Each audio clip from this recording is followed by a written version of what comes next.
네, 그럼 2시가 되었으니까 본격적으로 오늘 세미나 진행하도록 하겠습니다. 네, 오늘 와주신 모든 분들 환영드립니다. 오늘은 한국방송학회 온라인 미디어 교육 특별위원회에서 준비한 세미나인데요. 온라인 환경에서의 방송학 교육의 철학과 방법론이란 주제로 오늘 세미나를 준비하게 됐습니다. 오늘 세미나는 이제 온라인 환경에서의 미디어 교육과 관련돼서 저희가 학회원들에게 좀 많은 고민들을 전달하는 자리로 마련되었는데요. 오늘 시작에 앞서서 방송 학회장이신 도준호 교수님, 학회장님께서 개회사 말씀해 주시겠습니다. 네, 안녕하세요. 오늘 한국방송학회가 주최하는 온라인 환경에서의 방송학 교육의 철학과 방법론 세미나에 오신 여러분을 환영합니다. 제가 학회장 선거 출마하여 공약을 만들 때부터 보다 개선된 교수법에 학회원들 간 공유를 중요한 아젠다라고 생각했습니다. 많은 학회원들이 보다 나은 교수법에 관심이 있지만 훌륭한 교수법 노하우에 대한 접근이 쉽지 않습니다. 특히 예고 없이 닥친 코로나 상황은 모두가 경험해보지 못한 교육 환경을 만들었습니다. 한 학기 전체 강의를 온라인으로 하는 상황이 닥쳤고 많은 시행착오를 겪어야 했습니다. 학회 내에서 교수법 연구를 위하여 제가 학회장 임기를 시작하며 온라인 미디어 교육 특별위원회를 만들어 김옥태 교수님이 위원장을 맡아 모임을 이끌어 주셨습니다. 오늘은 그동안 위원회에서 연구하고 고민한 결과를 학회원들과 공유하는 날이라 의미가 있습니다. 오늘 세미나를 통해서 보다 효과적인 교수법을 학회원들이 공유하고 실제 강의에 활용할 수 있기를 바랍니다. 바쁜 시간에 발제와 토론을 맡아준 선생님들께 감사의 말씀을 드립니다. 고맙습니다. 네, 귀한 말씀 감사드립니다. 그러면 본격적으로 이제 세미나를 시작하도록 하겠습니다. 오늘 좌장으로는 특위위원장을 맡고 계신 방송통신대학교 김옥태 교수님께서 좌장을 맡아주시겠습니다. 그러면 김옥태 교수님께 마이크를 넘기겠습니다. 예, 안녕하십니까. 한국방송통신대학교 미디어 영상학과 김옥태입니다. 그리고 한국방송학회 온라인 미디어 교육 특별위원회에서 위원장을 맡고 있는 김옥태입니다. 우리 조금 전에 우리 도준효 방송학회장님께서도 말씀 주셨다시피 이번 저희가 학회장님 취임뿐만 아니라 여러분 다 아시겠지만 이 코로나 사태 이후에 우리 온라인 교육에 대한 관심들이 많아졌습니다. 뭐 관심 정도가 아니라 이제는 이제 뭐 필요에 의한 게 아니라 의무적으로 해야 되는 그런 환경이 돼서 어떻게 보면 우리 선생님들께서 많은 혼란도 가지시고 또 다른 학과에서는 우리 미디어 쪽 방송하는 신문방송학과 전체적으로 우리 쪽에 기대하는 바도 컸었다고 생각됩니다. 근데 이런 두 가지가 겹쳐진 데다가 특히나 우리 방송 학회장님께서 그래도 저희 방송통신대학교가 지난 40년, 50년 동안 국내에서 온라인 교육을 어떻게 보면 주도했다. 학교적인 측면에서 저희에게 큰 어떤 이게 임무를 주셔서 저희 위원회를 꾸리고 한 1년 정도 많지는 않지만 이게 토론도 하고 진행을 했습니다. 그래서 그런 내용들과 함께 오늘은 3분의 어떤 훌륭하신 선생님들을 모셨습니다.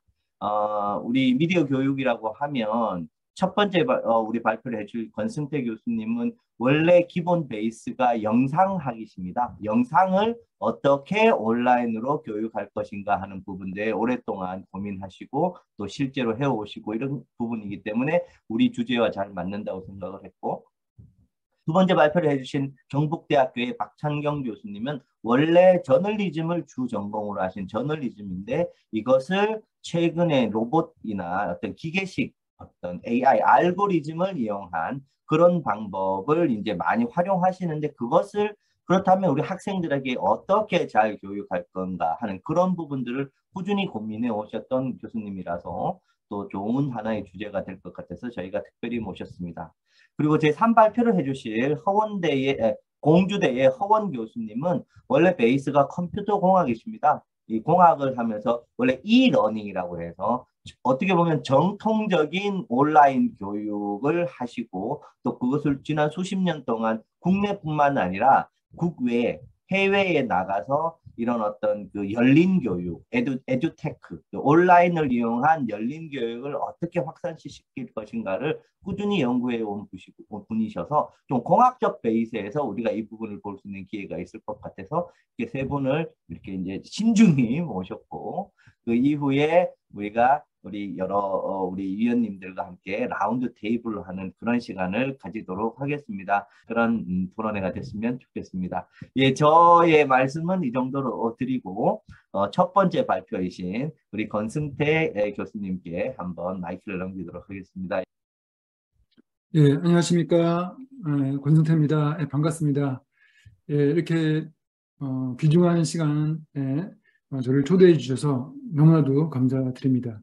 예, 저는 지난 이제 코로나 기간 동안 그 다양한 영상 제작 실습 수업을 좀 했습니다. 그래서 오늘 주제는 온라인 영상을 통해서 실습 과목을 운영하는 그런 주제로 제가 겪었던 그런 경험들을 함께 공유하는 시간을 갖도록 하겠습니다.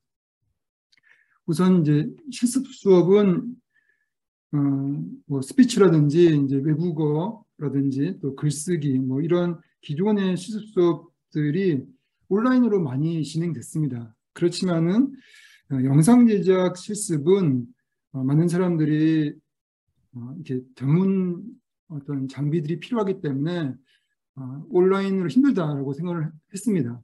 근데 이 코로나 기간 동안 어쩔 수 없이 영상 제작 수업도 실습을 온라인으로 했습니다. 근데 크게 문제 없이 진행이 됐습니다. 그 이유는 크게 두 가지가 있습니다. 첫 번째, 2010년대부터 영상 장비가 완벽하게 디지털화되면서 대중화됐죠. 그래서 이제 누구나 쉽게 스마트폰으로 촬영하고 편집하는 그런 시대가 완전히 됐습니다. 그것이 첫 번째 이유고, 두 번째는 이제 디지털 네이티브가 출현을 했죠. 그래서 이들이 지금 우리의 이제 학습자가 된 거죠. 그래서 이들은 어릴 적부터 뭐 UCC 이런 것도 만들었고 소프트웨어 이런 것들도 혼자서 잘 배우고 뭐 그런 세대입니다. 그렇기 때문에 코로나 기간 동안 문제없이 영상 제작까지 실습을 할 수가 있었습니다. 그래서 지금부터 그 온라인 영상 제작 실습 수업의 그 구조와 과정을 좀 살펴보도록 하겠습니다. 우선 여러분 선생님들은 이제 대부분 아마 이론 수업을 주로 하실 거라고 생각이 드는데 저는 이제 실습 수업도 많이 했습니다. 그래서 이 차이를 다들 아시다시피 이제 실습 작품으로 그 차이를 생각하고 있습니다. 사실 이제 실습 수업은 이렇게 작품을 만드는 것이 굉장히 어려워요. 그래서 학생들도 뭐 조별 작품이든 개인 작품이든 작품을 그 학기에 완성을 하는 것이 그걸 목표로 삼고 있습니다. 근데 실제 이제 교육으로 봤을 때 실습 수업의 목표는 이것은 아니라 평가를 통해서 학생들이 자신의 어떤 재능과 또 적성, 그 제작 능력과 적성을 파악하는 그것을 발견하는 것이 제가 볼 때 교육에서 가장 중요하다고 생각이 듭니다. 그것이 이제 목표라고 생각이 듭니다. 예, 그렇기 때문에 이 평가가 되게 중요하다고 생각이 듭니다. 특히 이제 교수자 입장에서. 그런데 이제 아무래도 완성하는데 급급하다 보니까 잘 만들기는데 급급하다 보니까 이제 평가하는데 시간이 좀 부족한 경우가 많아요. 예. 그래서 이것을 소홀히 하는 경우도 있더라고요. 그렇지만 제가 볼 때 평가를 아주 이렇게 긍정적으로 평가를 잘 했을 때 학생들은 한 학기 동안 작품을 완성하는 것에 대한 보상으로서 한마디로 칭찬을 듣는 거죠. 좋은 평가를 받는 거죠. 이것이 학생들 입장에서도 굉장히 중요하다고 생각이 들고 그랬을 때 학생들이 그 이후에 제작에 대한 동기도 굉장히 높아지고 그렇다고 생각이 듭니다. 그래서 여튼 평가가 굉장히 중요하다고 생각이 드는데 더더욱도 이제 이 보상적인 평가가 중요하다고 느껴지는 이유 또 하나의 이유는 또 학습자의 입장에서 볼 때 또 그렇습니다. 요즘 디지털 네이티브 세대는 이제 게임 세대라고도 할 수가 있죠. 게임이 생활화된 세대이고, 그래서 세계관 이야기도 많이 하고 국회 이야기도 많이 하죠.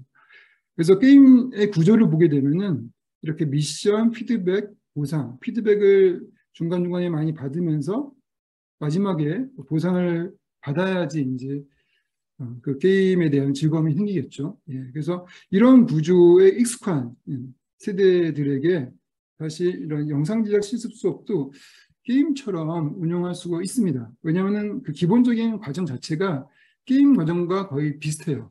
예, 처음에 미션을 설정하는 것처럼 목표 설정하고 또 학습하고 실습하고 평가 보상받는 그 과정은 동일하다고 생각이 듭니다.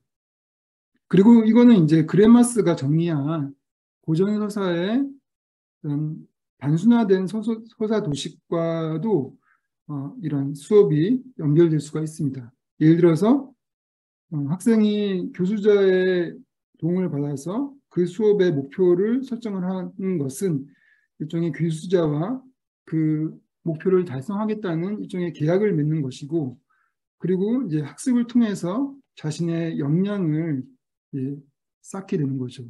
그리고 그 다음에 그 학습을 바탕으로 실습을 함을 통해 가지고 수행을 하게 되고, 그래서 작품이 나오게 되면은 그 작품에 대한 평가와 보상을 받게 되는, 그리고 검증을 받는 단계가 되는 것이죠.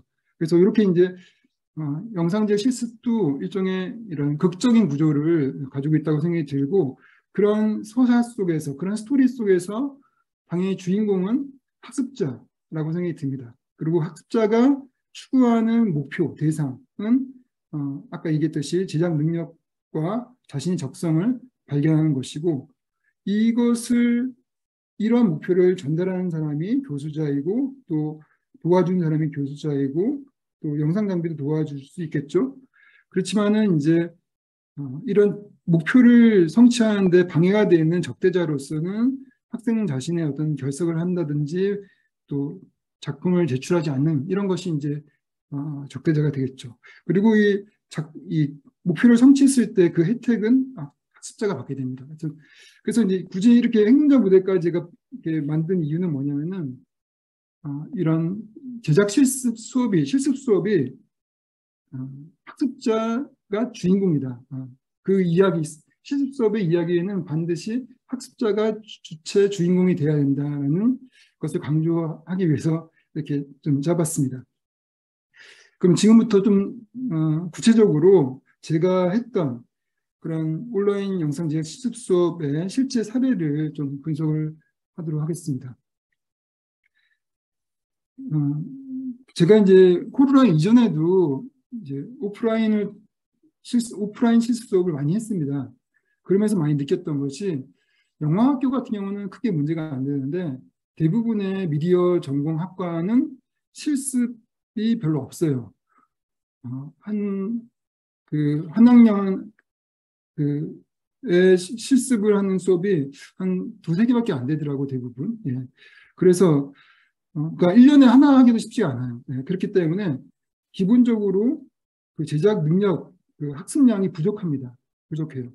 그런 문제가 있고, 그리고 뭐 편집실이라든지 스튜디오라는 그런 시공간의 제약이 있고, 또 이제 교실 자체가 기본적으로 이제 이런 선생과 학생들의 그런 수직적인 구조를 가지고 있기 때문에 이런 문제도 있죠. 학생들이 뭐 질문을 잘 안 한다든지 어려워한다든지 이런 것이 있고, 교수자 입장에서 볼 때는 그 많은 내용들을 강의를 해야 되기 때문에 그런 어려움이 있고, 또 강의에 집중하다 보니까, 강의에 급급하다 보니까 학생들의 작품을 하나하나 다 그 세밀하게 피드백을 줄 그런 시간이 좀 부족합니다. 그리고 학생들의 어떤 그 수준 차이는 굉장히 뭐 상, 중하로 많은데 여기에 어디에 맞춰서 수업을 할지도 굉장히 어려움이 좀 많습니다. 예. 그래서 이런 문제를 해결할 수 있는 그런 방안을 운 좋게도 제가 코로나 기간 동안 온라인 수업을 하면서 좀 발견하게 됐습니다. 예. 그게 바로 이제 플립 러닝 수업이라고 제가 좀 정리할 수가 있습니다. 즉, 수업을 교실에서만 하는 것이 아니라 동영상 수업과 실시간 수업을 병행해서 하는 그러한 수업을 플립 러닝 수업으로 할 때 아까 얘기했던 이런 과정 중에서 목표 설정과 평가 보상은 실시간으로 하고 이 가장 많은 시간이 걸리는 학습과 실습은 수업 시간에 다루기가 부족하기 때문에 이것은 동영상을 통해서 학생들이 학습을 할 수 있다는 것이죠. 그래서 다양한 동영상을 학생들에게 제공해서 학생들이 스스로 자기 주도적으로 이제 학습을 할 수 있게 되고 실습은 이제 과제로 하게 되는 거죠. 그렇게 되면은 오로지 교실에서 수업 또는 실시간 화상 강의, 이제 그때 코로나 기간에서는 교실에서 못했고 실시간 화상 강의로 했습니다. 실시간 화상 강의에서는 이 학생들의 발표와 피드백에 집중할 수가 있었어요. 그러니까 훨씬 많은 시간을 학생들에게 좋은 세밀한 피드백을 줄 수가 있었고 또 학생들도 굉장히 만족을 하더라고요. 그래서 플립 러닝 수업이 굉장히 괜찮다라고 느꼈습니다. 그러니까 플립 러닝 수업이란 건 거꾸로 대한 수업 일종의 이제 교육이죠. 학습으로서 과거 교육자 중심, 교수자 중심의 그런 일방적인 강의가 아니라 학습자가 주인공이 돼서 자기주도적으로 학습을 하는 형태가 되는 거고 교수자의 역할은 안내자, 촉진자, 교육자, 평가자 역할에 집중하는 것이죠. 그래서 이것이 제가 볼 때 다른 건 몰라도 실습 수업에는 이것이 맞다. 왜냐하면 실습 자체가 아까 게임처럼 주인공이 이제 학생이고 그 학생이 자기 주도적으로 해야 되기 때문에 교수자는 뒤로 빠져서 도와주는 역할을 하는 것이 실습 수업에 맞고 그렇기 때문에 플립 러닝 수업이 적당하다라고 생각이 들었습니다. 그래서 제가 이제 운영했던 영상지각 입문이라는 수업을 예를 들면은 이 수업을 처음에 이제 전체적으로 이렇게 목표 설정을 하고 이 중간 모든 것을 이제 학습과 실습의 과정으로 주고 그리고 마지막에 평가 보상하는 이러한 이제 구조로서 수업을 짰고 이건 이제 일종의 아까 그런 극적 구조를 가지고 있는 것이죠. 그리고 또 이것이 이제 큰 이야기로 간다면은 매번 작은 이야기로서 시퀀스가 있어요. 시퀀스. 이런 시퀀스로 작은 이야기 6개가 만들어져요. 그래서 작은 이야기 6개라는 거는 그 각각의 서사 구조를 가져서 나름대로의 미션이 있고 각 수업에 그러니까 2주에 걸쳐서 미션이 있고 학습 실습을 이 수업 시간에는 이제 동영상으로 하는 것이죠. 동영상으로. 그리고 그 다음 주에 실시간 화상 강의로 피드백 발표를 하게 되고 그리고 그 다음 또 미션이 있습니다. 그 다음 미션이 있고 그거는 이제 각각 주제가 다르겠죠. 그리고 또 동영상 수업으로 학습 실습하고 그 다음에 실시간으로 그 다음 주에 피드백 주고 이런 식으로 이제 2주에 걸쳐 가지고 하나의 구조의 그런 서사 구조를 가지고 있는 그런 수업을 진행을 했습니다. 그래서 각각 학생들이 2주마다 한 번씩 이렇게 발표와 피드백을 받을 수가 있는 것이죠. 그러면서 마지막에는 이러한 학습과 실습을 거쳐서 학생들이 자기 역량을 다양한 역량을 갖춘 다음에 개인 작품 또는 조별 작품을 마지막에 완성을 하게 됩니다. 그리고 그 작품을 마지막에 이제 평가를 함을 통해 가지고 학생들은 보상을 받는 그런 형태로 수업을 진행을 했는데 이게 이제 기존 오프라인과 다르게 동영상과 실시간 수업을 이게 격주로 했다는 점이 좀 다르죠. 그래서 사실 교수자 입장에서는 좀 편해요. 왜냐면은 격주로 수업을 하니까 한 주는 동영상만 제공하면 되거든요. 그렇기 때문에 그 남는 시간 동안 학생들의 과제들을 미리 받아가지고 하나하나 다 보면서 피드백 준비를 할 수가 있는 것이죠. 그런 장점들이 있었습니다. 또 학생들 입장에서는 본인이 알아서 동영상 가지고 공부할 수 있고 또 실습을 할 수 있는 그런 또 장점이 있었고 그래서 이제 장단점을 좀 정리를 해보도록 하겠습니다.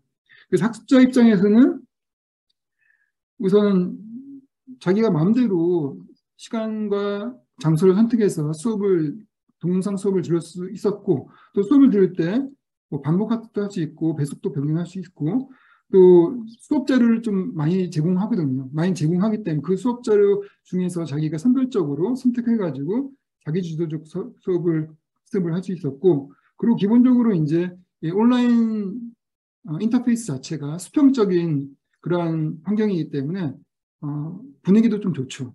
그리고 교수자 입장에서는 이제 콘텐츠를 처음에 만들 때는 힘들지만은 재활용을 결국 하게 되잖아요. 그 다음 학기부터. 그러니까 수업을 하는 시간이 빠지기 때문에 시간이 많이 남습니다. 그러니까 아까 얘기했던 것처럼 세밀한 피드백이 가능해지는 것이고, 그러면서 학생들의 만족도가 높아집니다. 그리고 또 이렇게 콘텐츠가 한 학기 한 학기 이게 쌓이다 보면은 이 유튜브에 그거를 다 모아놓으면은 일종의 아이카이브로 구성이 됩니다. 그래서 그것을 필요할 때마다 학생들에게, 학습자에게 그 유튜브에 있는 동영상들을 그 링크를 제공하게 되면은 언제든지 학생들에게 서비스를 줄 수가 있는 것이죠. 그런 장점이 있고, 또 진도 관리가 굉장히 용이하죠. 그리고 특히나 또 이제 이런 동영상 수업의 가장 큰 장점은 제가 볼 때 편집 소프트웨어 실습 수업입니다. 왜냐하면은 이거를 대면 수업으로 하게 되면은 뭐 포토샵이라든지 프리미어라든지 이런 걸 대면 수업을 하게 되면은 이 뒤에는 학생들이 잘 안 보여요. 그래서 반복해서 또 설명을 해줘야 되고, 또 학생의 수준에서도 상중하가 있죠. 예. 그래도 못하는 학생들은 여러 번 또 반복해서 설명을 해줘야 됩니다. 예. 왜냐하면 한 번 못 쫓아오면은 계속 못 쫓아오거든요. 그러니까 어쩔 수 없이 계속 반복을 해줘야 돼요. 그런데 이런 수업 같은 경우는 잘하는 학생 입장에서는 시간 낭비가 또 되는 것이죠. 그래서 이런 수업은 당연하게 동영상 수업이 좋습니다. 왜냐하면 학생 스스로 반복할 수 있고, 또 잘하는 학생은 또 배속을 높여서 그냥 볼 수도 있고, 그리고 또 온라인 상황이기 때문에 이런 자료 이런 것들이 굉장히 쉽게 전달이 될 수 있고, 그리고 우선 멀리서 보는 거에 비해서 훨씬 더 선명하게 교수가 시연하는 것들이 잘 보입니다. 그래서 수업에 잘 쫓아올 수가 있어요. 그래서 특히나 이런 편집 소프트웨어 수업은 동영상이 최고라고 생각이 듭니다.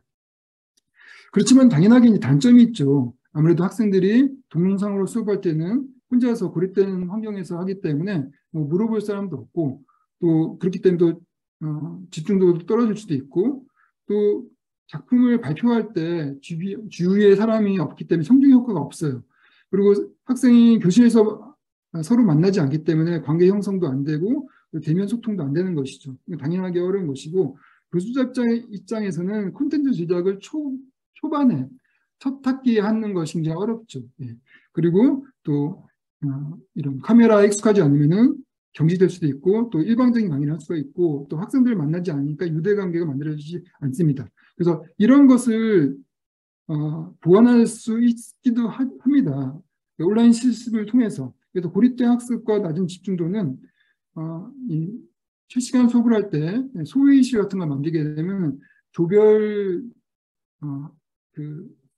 미팅을 할 수가 있죠. 그래서 학생들끼리 서로 이런 소통을 할 수가 있고, 또 채팅창을 잘 활용하게 되면은 또 소통이 되고, 또 학생들의 피드백도 이렇게 댓글을 활용해서 받을 수가 있습니다.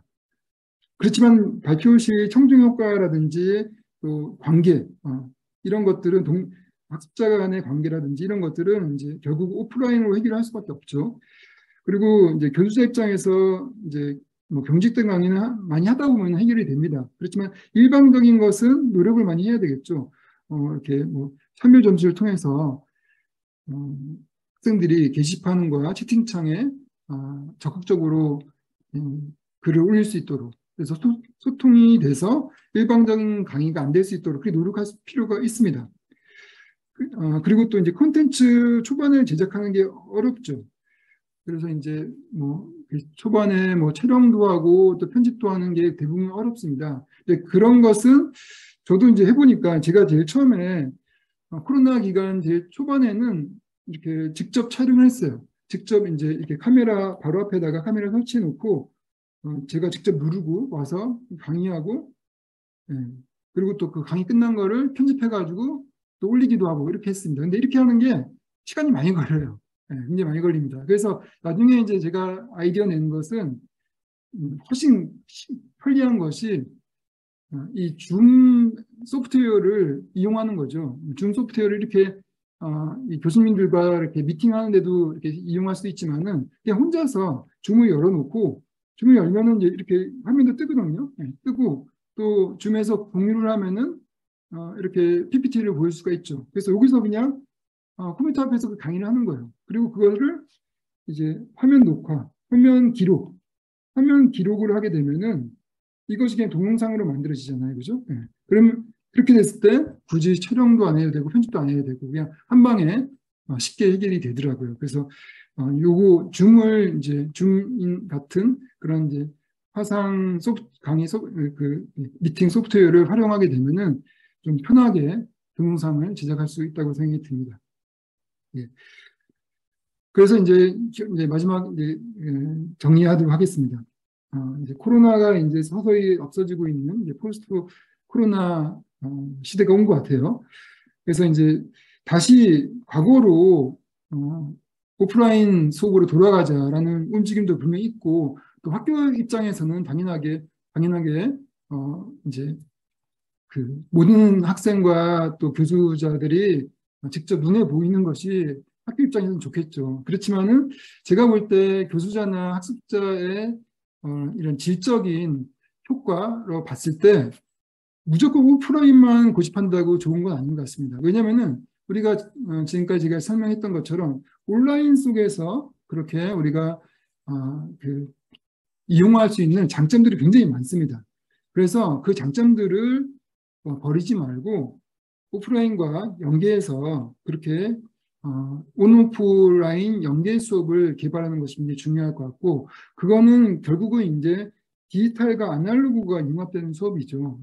기존에는 이제 아날로그 수업이었다고 하면은 현재 디지털의 어떤 기기라든지 시스템이 굉장히 잘 돼 있죠. 지금 학교에서도 LMS죠, LMS 그런 강의 그런 관리 시스템 이런 것들이 굉장히 디지털로 잘 지금 만들어져 있잖아요. 그런 시스템과 또 다양한 디지털 기기들, 소프트웨어 이런 것들을 수업에 잘 활용을 하게 되면은 특히 디지털 네이티브 세대들 같은 경우는 기본적으로 이런 가상 공간과 디지털 시스템을 굉장히 좋아합니다. 그래서 우리의 학습자가 디지털 네이티브로 이미 변했어요.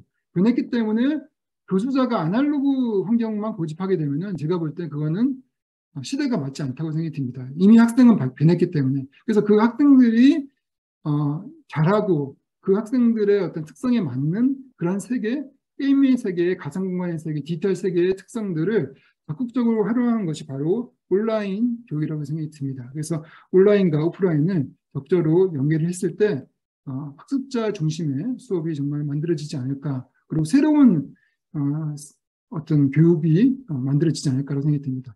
예, 그러면 오늘 여기까지 발표를 마치도록 하겠습니다. 감사합니다. 예, 권승태 교수님 고생 많으셨습니다. 예, 좋은 내용 감사합니다. 예, 온라인 미디어 교육과 관련해서 실습과 관련해서 좀 개인의 경험 통해서 또 이 교육의 학습에 목표화하는 그런 이론적인 부분까지 잘 설명해 주신 것 같습니다. 그럼 바로 이어서 우리 경북대학교 박찬경 교수님께서 발표를 해주고 이제 전체적인 토론은 우리가 세 분의 이제 발표가 이제 끝난 후에 우리가 종합 토론 라운드 테이블로 이렇게 진행하도록 하겠습니다. 그럼 경북대학교 박찬경 교수님 마이크 이렇게 넘겨드리겠습니다. 예, 안녕하세요. 저는 경북대학교 박찬경이라고 하고요. 예. 그래서 미디어 커뮤니케이션 학을 위한 프로그래밍 교육 경험과 모듈형 커리큘럼 계획이라는 이제 주제로 발표를 하려고 하고요.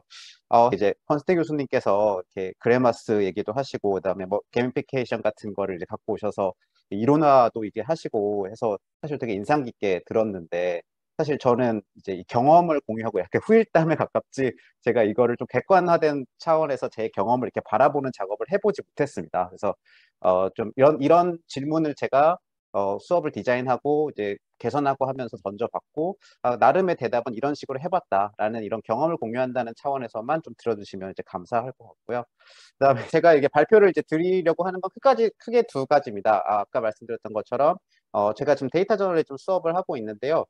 데이터 저널리즘 수업을 함에 있어서 제가 좀 이제 여러 가지 이걸 어떻게 가르쳐야 되나? 라는 질문을 이제 많이 던져봤고, 거기에 대해서 나름의 대답을 던지면서 강의를 이제 개선해 나갔는데, 거기에 대한 이제 제 경험을 이제 말씀을 드리고, 그다음에 그 결과 제가 좀 이런 식으로 좀 우리가 저 혼자만이 아니라, 비슷한 영역에 있는 교수자들끼리 좀 네트워크를 형성해서 어떻게 앞으로 좀 커리큘럼을 좀 빠르게 업데이트를 하고 같이 공유를 할 수 없을까라는 데 대한 이제 구상을 조금 이제 하게 되었습니다. 그래서 그런 것들 좀 해보려고 하는데 거기에 대한 이제 간단한 말씀을 드리고 혹시 이제 관심 있으신 분이 있으실까 이제 이런 것들을 이제 질문을 던져본다는 차원에서 이제 발표를 이제 마무리하도록 하겠습니다.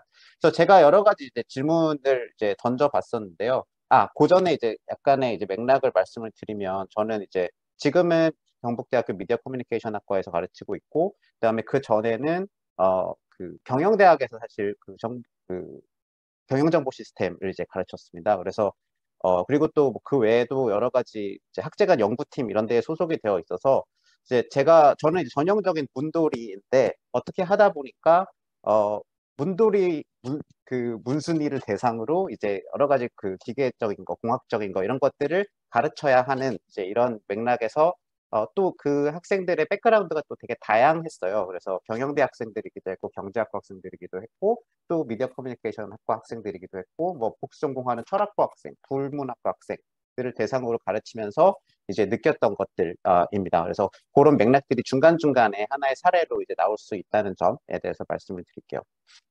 몇 가지 질문을 이제 던져야 했는데 그래서 그 프로그래밍 기반 교육의 목적으로 이제 그 핵심 질문들이라고 해서 이제 생각을 했던 것들이 이런 것들입니다. 그 어떤 목적으로 데이터 과학을 사회과학 기반의 이제 그 배경을 가진 학생들한테 가르칠 것인가, 혹은 미디어 커뮤니케이션 학과 학생들한테 가르칠 것인가.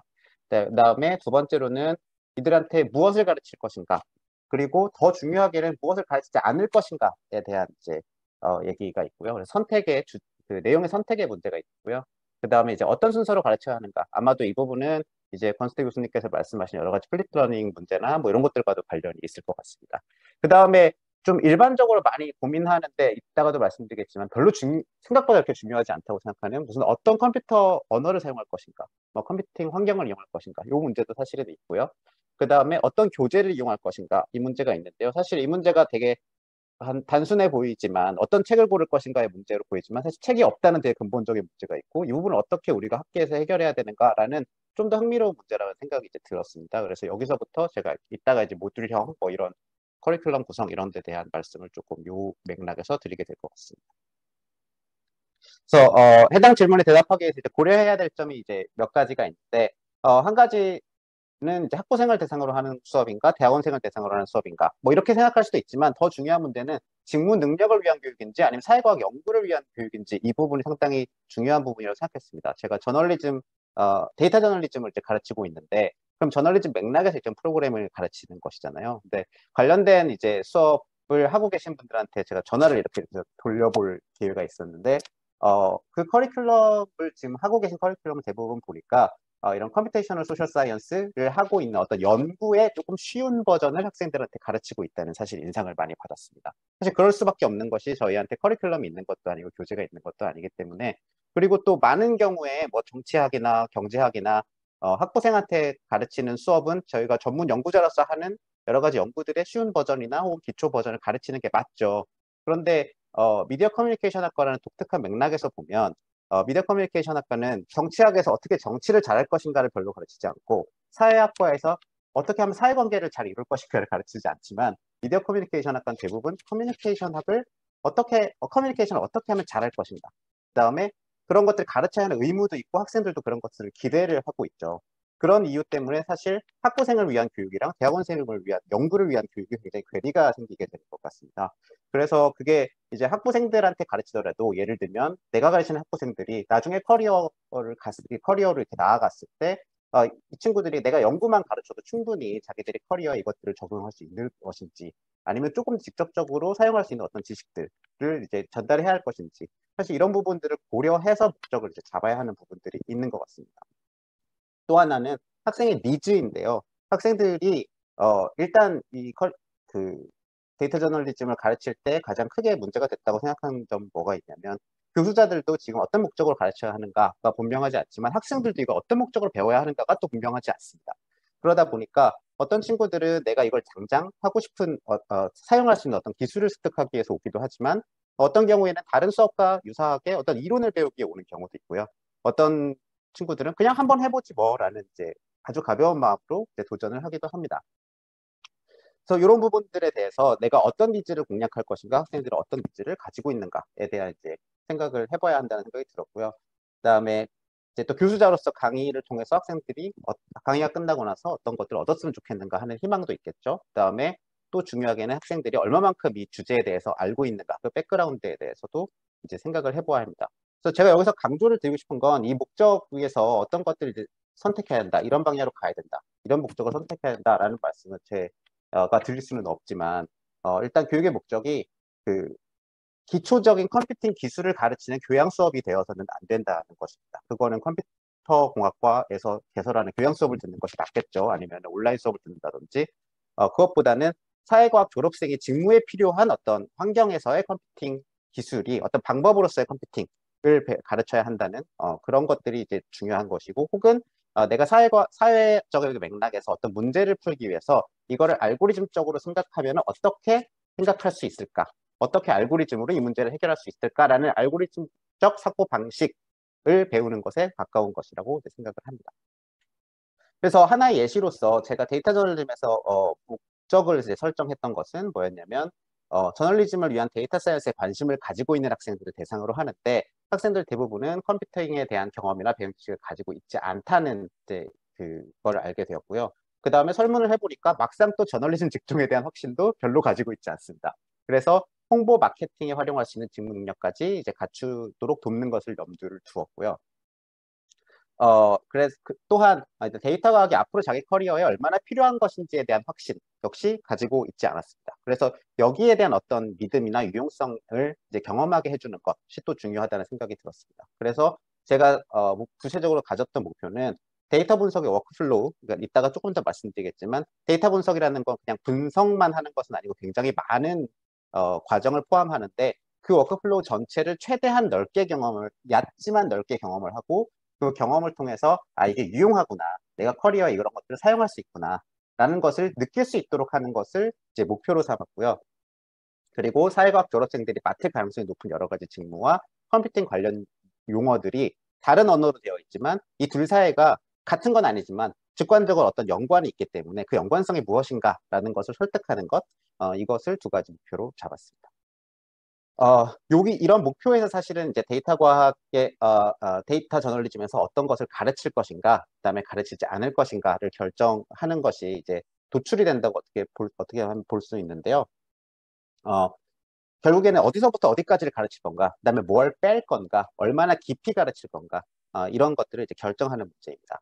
그 다음으로 넘어가 주시면, 일반적으로 제가 이해하는 데이터 과학이라고 하면, 데이터 사이언스라고 하면 통계학과 뭐 기계학습 이런 것과 조금 다르다고 제가 느끼는 것은 어떤 것이냐면, 데이터를 수집해서 우리가 일반적으로 알고 있는 일반적으로 이제 통계나 기계학습에서 생각하는 건 보통 추정과 예측이라고 하는 중간에 있는 하나의 박스에 초점이 맞춰 있죠. 근데 우리가 데이터 과학이라고 보통 하면 데이터 수집, 변형, 시각화, 모형화, 그 다음에 추정 예측을 다 한 다음에 이것을 출판해서 그 다음에 많은 대중들에게 배포하는 과정까지를 포함해서 데이터 과학이라고 저는 이해를 하고 있습니다. 적어도 데이터 저널리즘을 하기 위해서는 이 과정에 대한 이해가 어느 정도는 다 있어야 하겠죠. 그러면 이거를 한 학기 동안 다 가르칠 방법은 물론 없습니다. 그러면 이 중에서 어떤 것에 초점을 맞춘 것인가, 그 다음에 어떤 것을 버릴 것인가, 어디를 더 깊게 가르치고 어디를 더 얕게 가르칠 것인가, 이런 선택의 문제가 저희한테 있다는 것이죠. 넘어가 주시면, 그래서 데이터 저널리즘 수업은 데이터 과학의 다양한 측면이 어떤 저널리즘 직무에 이용할 것인가를 이제 학생들한테 느끼도록 하는 목표를 가지고 있었기 때문에, 일단 시작부터 어떤 API를 이용한다든지 웹 스크래핑을 이용한다든지 하는 데이터 수집의 측면을 강조를 더 많이 했습니다. 그 다음에 데이터베이스 기초 이론 같은 거를 가르쳐서 데이터 재구성을 어떻게 효율적으로 할 수 있는지에 더 초점을 맞췄고요. 그 다음에 데이터 결합과 시각화를 통해서 뭔가 이 독자들 놀래킬 수 있는, 서프라이즈 할 수 있는 이런 결과를 도출하는 방법에 대해서 많이 초점을 맞췄고, 또 복잡한 분석을 전달하기 위한 스토리텔링 방법, 그러니까 복잡한 분석을 하기 위한 방법론보다는 스토리텔링을 어떻게 할 것인가에 대한 것에 초점을 많이 맞췄고요. 그 다음에 조금 뜬금없지만 이제 같은 그 버전 컨트롤 시스템을 통해서 학생들이 이렇게 분산된 형태로 어떤 홈페이지에 자기의 기사를 올릴 수 있도록 이제 이런 것들을 실제적으로 체험해서 기사 배포가 어떻게 가능한가에 초점을 맞췄습니다. 그래서 여기서 제가 말씀드리고 싶은 건 이런 것들을 하는 것도 중요하지만 안 하는 것이 굉장히 중요합니다. 무슨 말씀이냐면 양적 데이터 분석에서 일반적으로 강조하는 어떤 알고리즘이라든지 아니면 통계 이론이라든지 확률 이론이라든지 이런 것들을 모두 배제를 했습니다. 모두는 아니지만 어느 정도 배제를 했습니다. 그 다음에 사회과학 방법론에서 배우는 모형화의 부분을 상당히 배제를 한 것이죠. 그래서 이 부분이 사실 논쟁적일 수 있는 부분이라고 생각을 하는데요.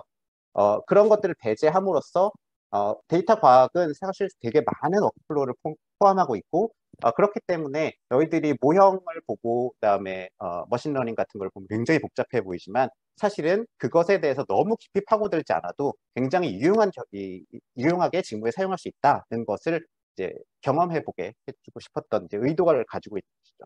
반면에 제가 경영대학에서 이제 비즈니스 애널리틱스 수업을 가르칠 때는 경영 맥락에서는 학생들이 데이터를 수집할 필요는 별로 없습니다. 보통 이제 주어지니까요. 그렇기 때문에 어떤 그 데이터를 어떻게 취득하는가에 대해서는 그렇게 강조하지 않았고 또 반대로 배포하는 대해서도 그렇게 크게 이제 강조를 할 필요는 없었습니다. 그래서 목적에 따라서 무엇을 가르칠 것인가 가르치지 않을 것인가에 대한 것이 굉장히 중요하게 바뀐다는 것을 염두에 좀 두면 좋겠다라는 생각을 했습니다. 그래서 요거는 이제 제가 예시인데요. 이건 이제 지하철 지연 정보나 뭐 이런 것들 뭐 아니면 부동산 정보 이런 것들이 실시간으로 사실 이제 굉장히 많이 데이터가 공개가 되어 있습니다. 그래서 정부 API에 접근을 하면은 이런 것들을 학생들이 바로 분석을 할 수 있고요. 뭐 한국에는 공개 데이터가 별로 없다라고 하는데 그것도 사실 굉장히 옛날 말입니다. 그래서 아주 간단한 이제 뭐 데이터 구조나 이런 것들에 대해서만 알고 있으면 이런 것들을 이제 해볼 수 있습니다. 넘어가 주시면.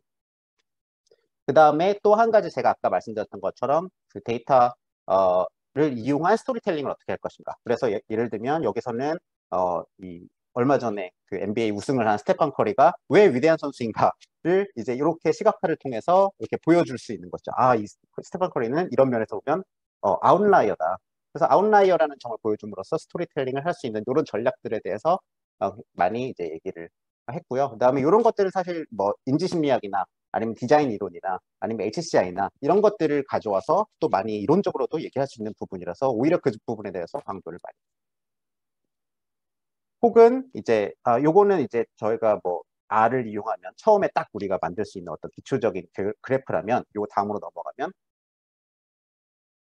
스토리텔링의 여러 가지 이론들을 감안하면 이런 식으로 이걸 개선해서 좀 더 효과적으로 이 주제나 이런 것들을 전달할 수 있다는 걸 학생들한테 실습을 통해서 이제 해보도록 했던 것이죠.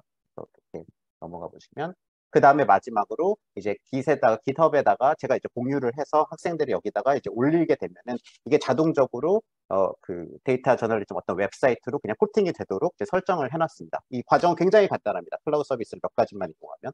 그래서 학생들이 여기다 그냥 올리기만 하면 자동적으로 기사가 돼서 올라오도록 그게 마지막 학기의 목표가 되도록 해서 설정을 한 것입니다. 그 다음에 이제 여기 대해서 그 다음으로 말씀드릴 거 어떤 순서로 가르칠 것인가 라는 점인데요. 이거는 이제 이론을 먼저 가르칠 건지 실습을 먼저 가르칠 건지 저 같은 경우는 여기에 대해서는 실습을 먼저 가르친다는 분명한 목표를 가지고 있는데요. 그 이유는 이제 프로그래밍에 큰 흥미나 학습 동기를 가지고 있지 않은 학생들이 대부분이기 때문에 일단 빠르게 유용성을 느껴야 그 다음에 동기가 생긴다고 생각을 하기 때문이고요. 실제로 경험적으로도 사실 이게 데이터 저널리즘이 꼭 아니더라도 강의 주제를 막론하고 학생들의 포기율을 낮추는 데 굉장히 유용한 편이었습니다. 그래서 한 30%가 포기를 했다면 한 20%가 포기할 수 있게 만들어주는 현실적으로 이런 데 굉장히 큰 도움이 되었습니다. 그리고 다음으로 넘어가겠습니다. 그 다음에 굉장히 많이 이제 사람들이 물어보는 거 R을 써야 되냐 파이썬을 써야 되냐 뭐 이런 거 많이들 물어보시는데요. 저는 그냥 R을 써야 된다고 생각합니다. 뭐 다른 게 대해서도 다른 뭐 대답이 있을 수는 있는데 일단 사회과학 관련 학문 졸업생들에게 두 개의 프로그램이 주는 효용의 차이는 거의 없다고 생각을 하거든요. 아주 어드밴스된 것을 하는 게 아니기 때문에 하지만 각 언어를 배우는데 비용에는 큰 차이가 있습니다. 그래서 비용과 효용을 생각해 보면 파이썬은 컴퓨터 과학자들의 언어고 그렇게 그거를 위해서 이해해야 되는 어떤 그래머들이 있습니다. 그래서 그것들을 이제 사회과학 배경의 학생들한테 가르치기 위해서는 상당히 많은 시간이 들고요. 그것들을 설득하는 데 시간을 소비하는 것보다는 빨리 데이터를 분석할 수 있게 경험을 해준다는 차원에서는 R이 낫다고 생각을 하고요. 그다음에 또 한 가지 더 중요한 문제, 사실은 제가 저의 대답이 틀릴 수 있는 더 중요한 문제는 뭐냐면, 지금 업계에서 사용하고 있는 어떤 표준 혹은 이 데이터 저널리즘과 관련된 여러 가지 산업의 이코시스템이 지금 어떻게 구성이 되어 있을까? 이게 사실 훨씬 더 중요한 문제라고 생각하는데요. 해외에서는 이게 데이터 저널리즘 표준이 R이고, 그다음에 그것 관련된 데이터 저널리즘을 효율적으로 하기 위한 여러 가지 패키지라든지 클라우드 서비스들이 개발되고 있는데, 그런 것들이 R을 기반으로 많이 이루어져 있기 때문에 R이 중요하다고 생각합니다. 이게 만약에 최근에 뭐 뉴스타파에서 나온 교과서를 보니까, 저 제대로 보지 못했지만 파이썬을 기반으로 하고 있고, 그게 일반적인 이 한국 데이터 저널리즘에서의 어떤 이코시스템이라면, 그렇다면 대답은 달라질 수 있는 점이 있다고 생각합니다. 넘어가겠습니다. 그래서 이 부분은 이제 제가 아까 드렸던 이제 말씀을 좀 자세하게 그림으로 만들어 놓은 건데, 여기에 대해서는 자세하게 말씀을 드릴 수는 없을 것 같고, 몇 가지 이제 그 클라우드 서비스들과 그다음에 그 버전 컨트롤 시스템 같은 것들을 이용을 하면, 학생들은 이 제일 앞에 있는 어떤 텍스트로 된 문서만 작성을 해주면, 그 뒤에 것들은 교수자가 별로 관여할 필요도 없이 자동으로 그게 하나의 이제 그 데이터 저널리즘 프로젝트가 돼서 웹사이트에 공개가 될 수 있다는 것을 이제 설명을 드리고 싶었던 건데요. 여기서 학생들이 할 것은 이 맨 앞에 있는 RMD 파일이라는 거를 텍스트 파일을 하나 만드는 것 뿐입니다. 그래서 제가 업데이트된 파워포인트에 넣어놨는데, 제가 이거를 이제 사정상 보여드릴 수가 없을 것 같습니다. 그래서 요거는 이제 제가 실제로 이제 학생들이 마지막으로 프로젝트를 해서 올리게 될 거고요. 여기서 보면은 제가 이것도 얘도 보여드리고 싶었는데 이것도 좀 힘들 것 같은데, 예를 들면 여기에 있는 1교시 통합 괜찮아요? 라는 이제 요 수업 같은 경우에는 철학과 학생, 뭐 불문학과 학생들이 이제 만든 이제 프로젝트입니다. 그래서 전혀 프로그래밍에 대한 이해가 없었던 학생인데, 이거 한 학기 하고 나서 실제로 이제 그 대구에 있는 그 대중교통 그 실시간 정보 API에서 정보를 끌어오고, 그거를 경북대학교의 시간표 데이터랑 결합을 시켜서 지금 경북대에서 수업 시간표가 학생들의 사정에 적절하게 좀 되어 있는가, 오거나이즈가 되어 있는가, 이거에 대한 비판적인 분석을 하는 기사였습니다. 그래서 굉장히 저는 보면서 굉장히 임프레시브 했거든요. 그래서 이런 것들이 저도 반신반의했지만 학기 끝나면 가능하구나 라는 생각이 이제 들었습니다. 마지막으로 큰 문제는 이제 교재가 이제 많지 않다는 건데요.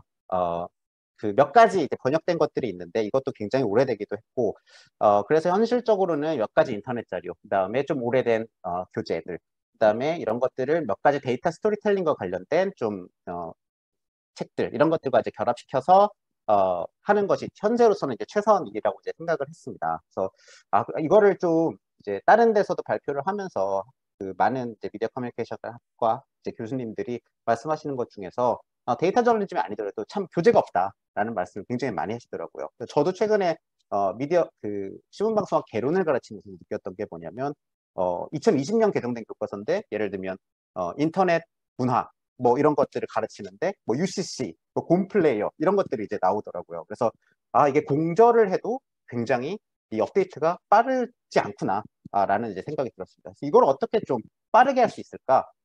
그리고 교수자들이 이것들을 다 공부하지 않으면서 그렇게 불가능하잖아요.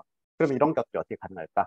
라는 이제 차원에서 다음에 제가 잠깐 말씀드리고 짧게 말씀드리겠습니다. 이 부분을 이제 생각을 하게 됐습니다. 그래서 이거는 뭐냐면, 뒤로 넘어가 주시면, 기존 교재는 이제 집필이 굉장히 어렵기 때문에 이걸 하나의 오픈소스 소프트웨어 개발 방식을 이용해서 우리가 학계에서 자기가 할 수 있는 것을 모듈형으로 개발한 다음에, 그리고 다른 이제 교수자들이 그 모듈들을 결합해서 자기의 커리큘럼으로 만드는 것이 가능하지 않을까 이제 라는 생각을 하게 되었습니다. 그리고 다음으로 넘어가 보시면, 뭐 예를 들면 알고리즘 미디어 데이터 분석 이런 것들을 한 4주 정도 분량 혹은 3주 정도 분량의 짧은 모듈로 사람들이 오픈소스처럼 이제 공저를 이제 하는 거죠. 이걸 뭐 버전 컨트롤 시스템, GitHub 같은 걸 이용해서 공유를 하고, 이것들을 자기 수업에 맞춰서 교수자들이 결합해서 각각의 수업으로 이제 만들어내는 작업 같은 것들은 이제 모듈을 결합해서 수업으로 만들어낸다. 이제 이런 식으로 이제 생각을 이제 했습니다. 그래서 그런 거를 하기 위해서는 사실 인프라스트럭처는 거의 다 갖추어져 있습니다.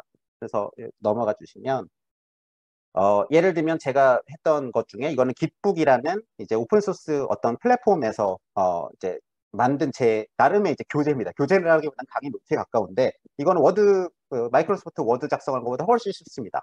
그래서 이렇게 작성을 하면은 이거를 GitHub과 싱크를 시켜 놓을 수 있거든요. 그래서 이거 다음으로 넘어가 보면 제가 이거를 업데이트할 때마다 이렇게 제 이제 리파지토리로 이렇게 자동적으로 업데이트가 됩니다. 물론 이건 제가 개인적으로 할 수도 있지만 여러 명과 함께 할 수 있는. 그래서 이거는 좀 더 빠른 공저 시스템이 이제 된다고 할 수 있습니다. 더 좋은 점은 뭐냐면 모든 사람들이 이걸 업데이트할 때마다 이건 버전 컨트롤 시스템이기 때문에 누가 무엇을 업데이트했는지가 이제 드러나게 되어 있죠. 그래서 서로의 컨트리뷰션이 정확하게 아이덴티파이 됩니다. 넘어가 주시면 사실 이런 것들은 이제 굉장히 유사한 아이디어는 좀 있다고 생각을 하거든요. 그래서 완전 오픈소스 방식으로 교재를 만들고 있지는 않더라도 이렇게 온라인으로 자기가 지금 작성하고 있는 것들을 이제 공개를 하고 사람들의 의견을 받고 그걸 통해서 업데이트를 하고 그래서 아주 최근에 개발된 어떤 이슈들에 대해서는 그런 방식의 교재 개발은 해외에서는 이제 많이 이루어지고 있고 제가 보여드리고 있는 거는 이제 어떻게 하면 공정한 머신러닝을 만들 수 있을까에 대해서 공학자와 그다음에 법학자와 그다음에 사회과학자들이 합쳐서 만든 교과서이고 여전히 업데이트가 되고 있습니다. 이거는 이제 데이터 저널리즘과 관련돼서 비슷한 방식으로 공저 시스템으로 이제 구성이 되고 있습니다. 그래서 이게 사실 이제 이거를 해결하기 위해서 프리라이딩 문제가 있겠죠. 그래서 쓰고는 싶지만 내가 이거를 작성하고 싶지는 않은 문제가 있는데 이제 오픈소스 소프트웨어 같은 경우에는 이게 실제로 자기가 오픈소스 소프트웨어 참여를 하면 그게 증명만 할 수 있으면 커리어에 도움이 되니까 인센티브가 충분히 됩니다.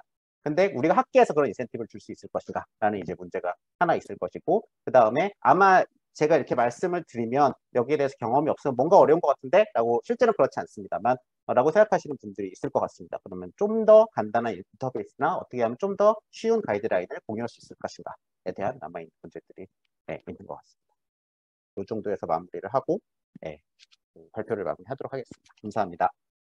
네, 박창형 교수님 감사합니다. 우리 박창형 선생님께서는 데이터 저널리즘의 경험을 중심으로 실질적으로 우리 학생들과 어떤 주로 이제 커리큘럼 중심으로 어떻게 교육을 했겠다. 그러면 마지막으로는 이게 이제 오픈 소스를 통해서 우리가 이 미래에 어떻게 이제 교과서 같은 걸 공유할 수 있다. 이게 저는 선생님 말씀드리면서 그 생각은 들었습니다. 우리가 기존에 온라인 하면 그냥 온라인, 오프라인의 개념이라고 본다면 이제는 어떻게 보면 디지털 개념인 것 같아요. 그러니까 온라인에도 온라인의 실시간 상호작용이 가능한 데가 있고 또 온라인 어싱크로도 되고 어떤 측면에서는 우리가 오늘 우리 주제가 온라인 미디어지만 실제로는 디지털라이즈 얼마나 앞으로 미래지향적인 우리 교육 방식을 그런 식으로 이해한다면 아주 좋은 기회가 된 것 같습니다. 자, 그럼 마지막으로 오늘 이 허원 교수님의 어떤 개방형 에듀테크를 활용한 교육 방법에 대해서 들어보도록 하겠습니다. 허원 교수님 받아주시기 바랍니다. 네, 안녕하십니까. 공주대학교 허원입니다. 제 말 잘 들리시나요? 네, 잘 들립니다. 네. 네, 저는 이제 개방형 에듀테크 활용에 대해서 이제 말씀을 드릴 계획인데요. 지금 제 얼굴을 좀 바꾸겠습니다. 네, 제 이제 소개를 간단하게 드리자면은 제가 페이스북 활동을 하면서 하는 그 정보들이 여기 있습니다. 이 마인드맵은 여러분들이 접속을 하시면은 몇 가지 간단한 기능만 소개시켜 드리도록 하겠습니다. 요 마디 끝에 가면은 마우스 이렇게 변화할 때가 있습니다. 그때 누르시면은 접기 펴기가 이제 되는 거죠. 그 동그라미가 있는 것들은 접어져 있다는 뜻이니까 이걸 이렇게 누르시면은 접기 펴기가 가능합니다. 그리고 맵은 이렇게 이동이 가능하고요. 좀 크기가 작으니까 크기를 좀 크게 할까요? 네.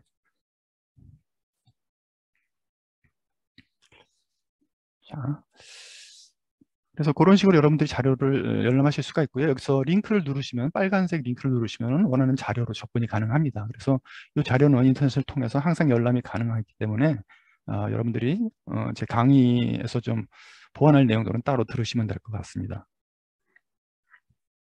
제가 요즘 관심 있는 건 이제 페이스북 내용인데요. 관심 있는 것은 AI를 이용한 립싱크. 요거 주소를 통해 가지고 접속을 하시면은 요 화면을 보실 수가 있고요. 그 중에서 이제 링크를 통해서 이런 것이 제 페이스북입니다. 그래서 보시면은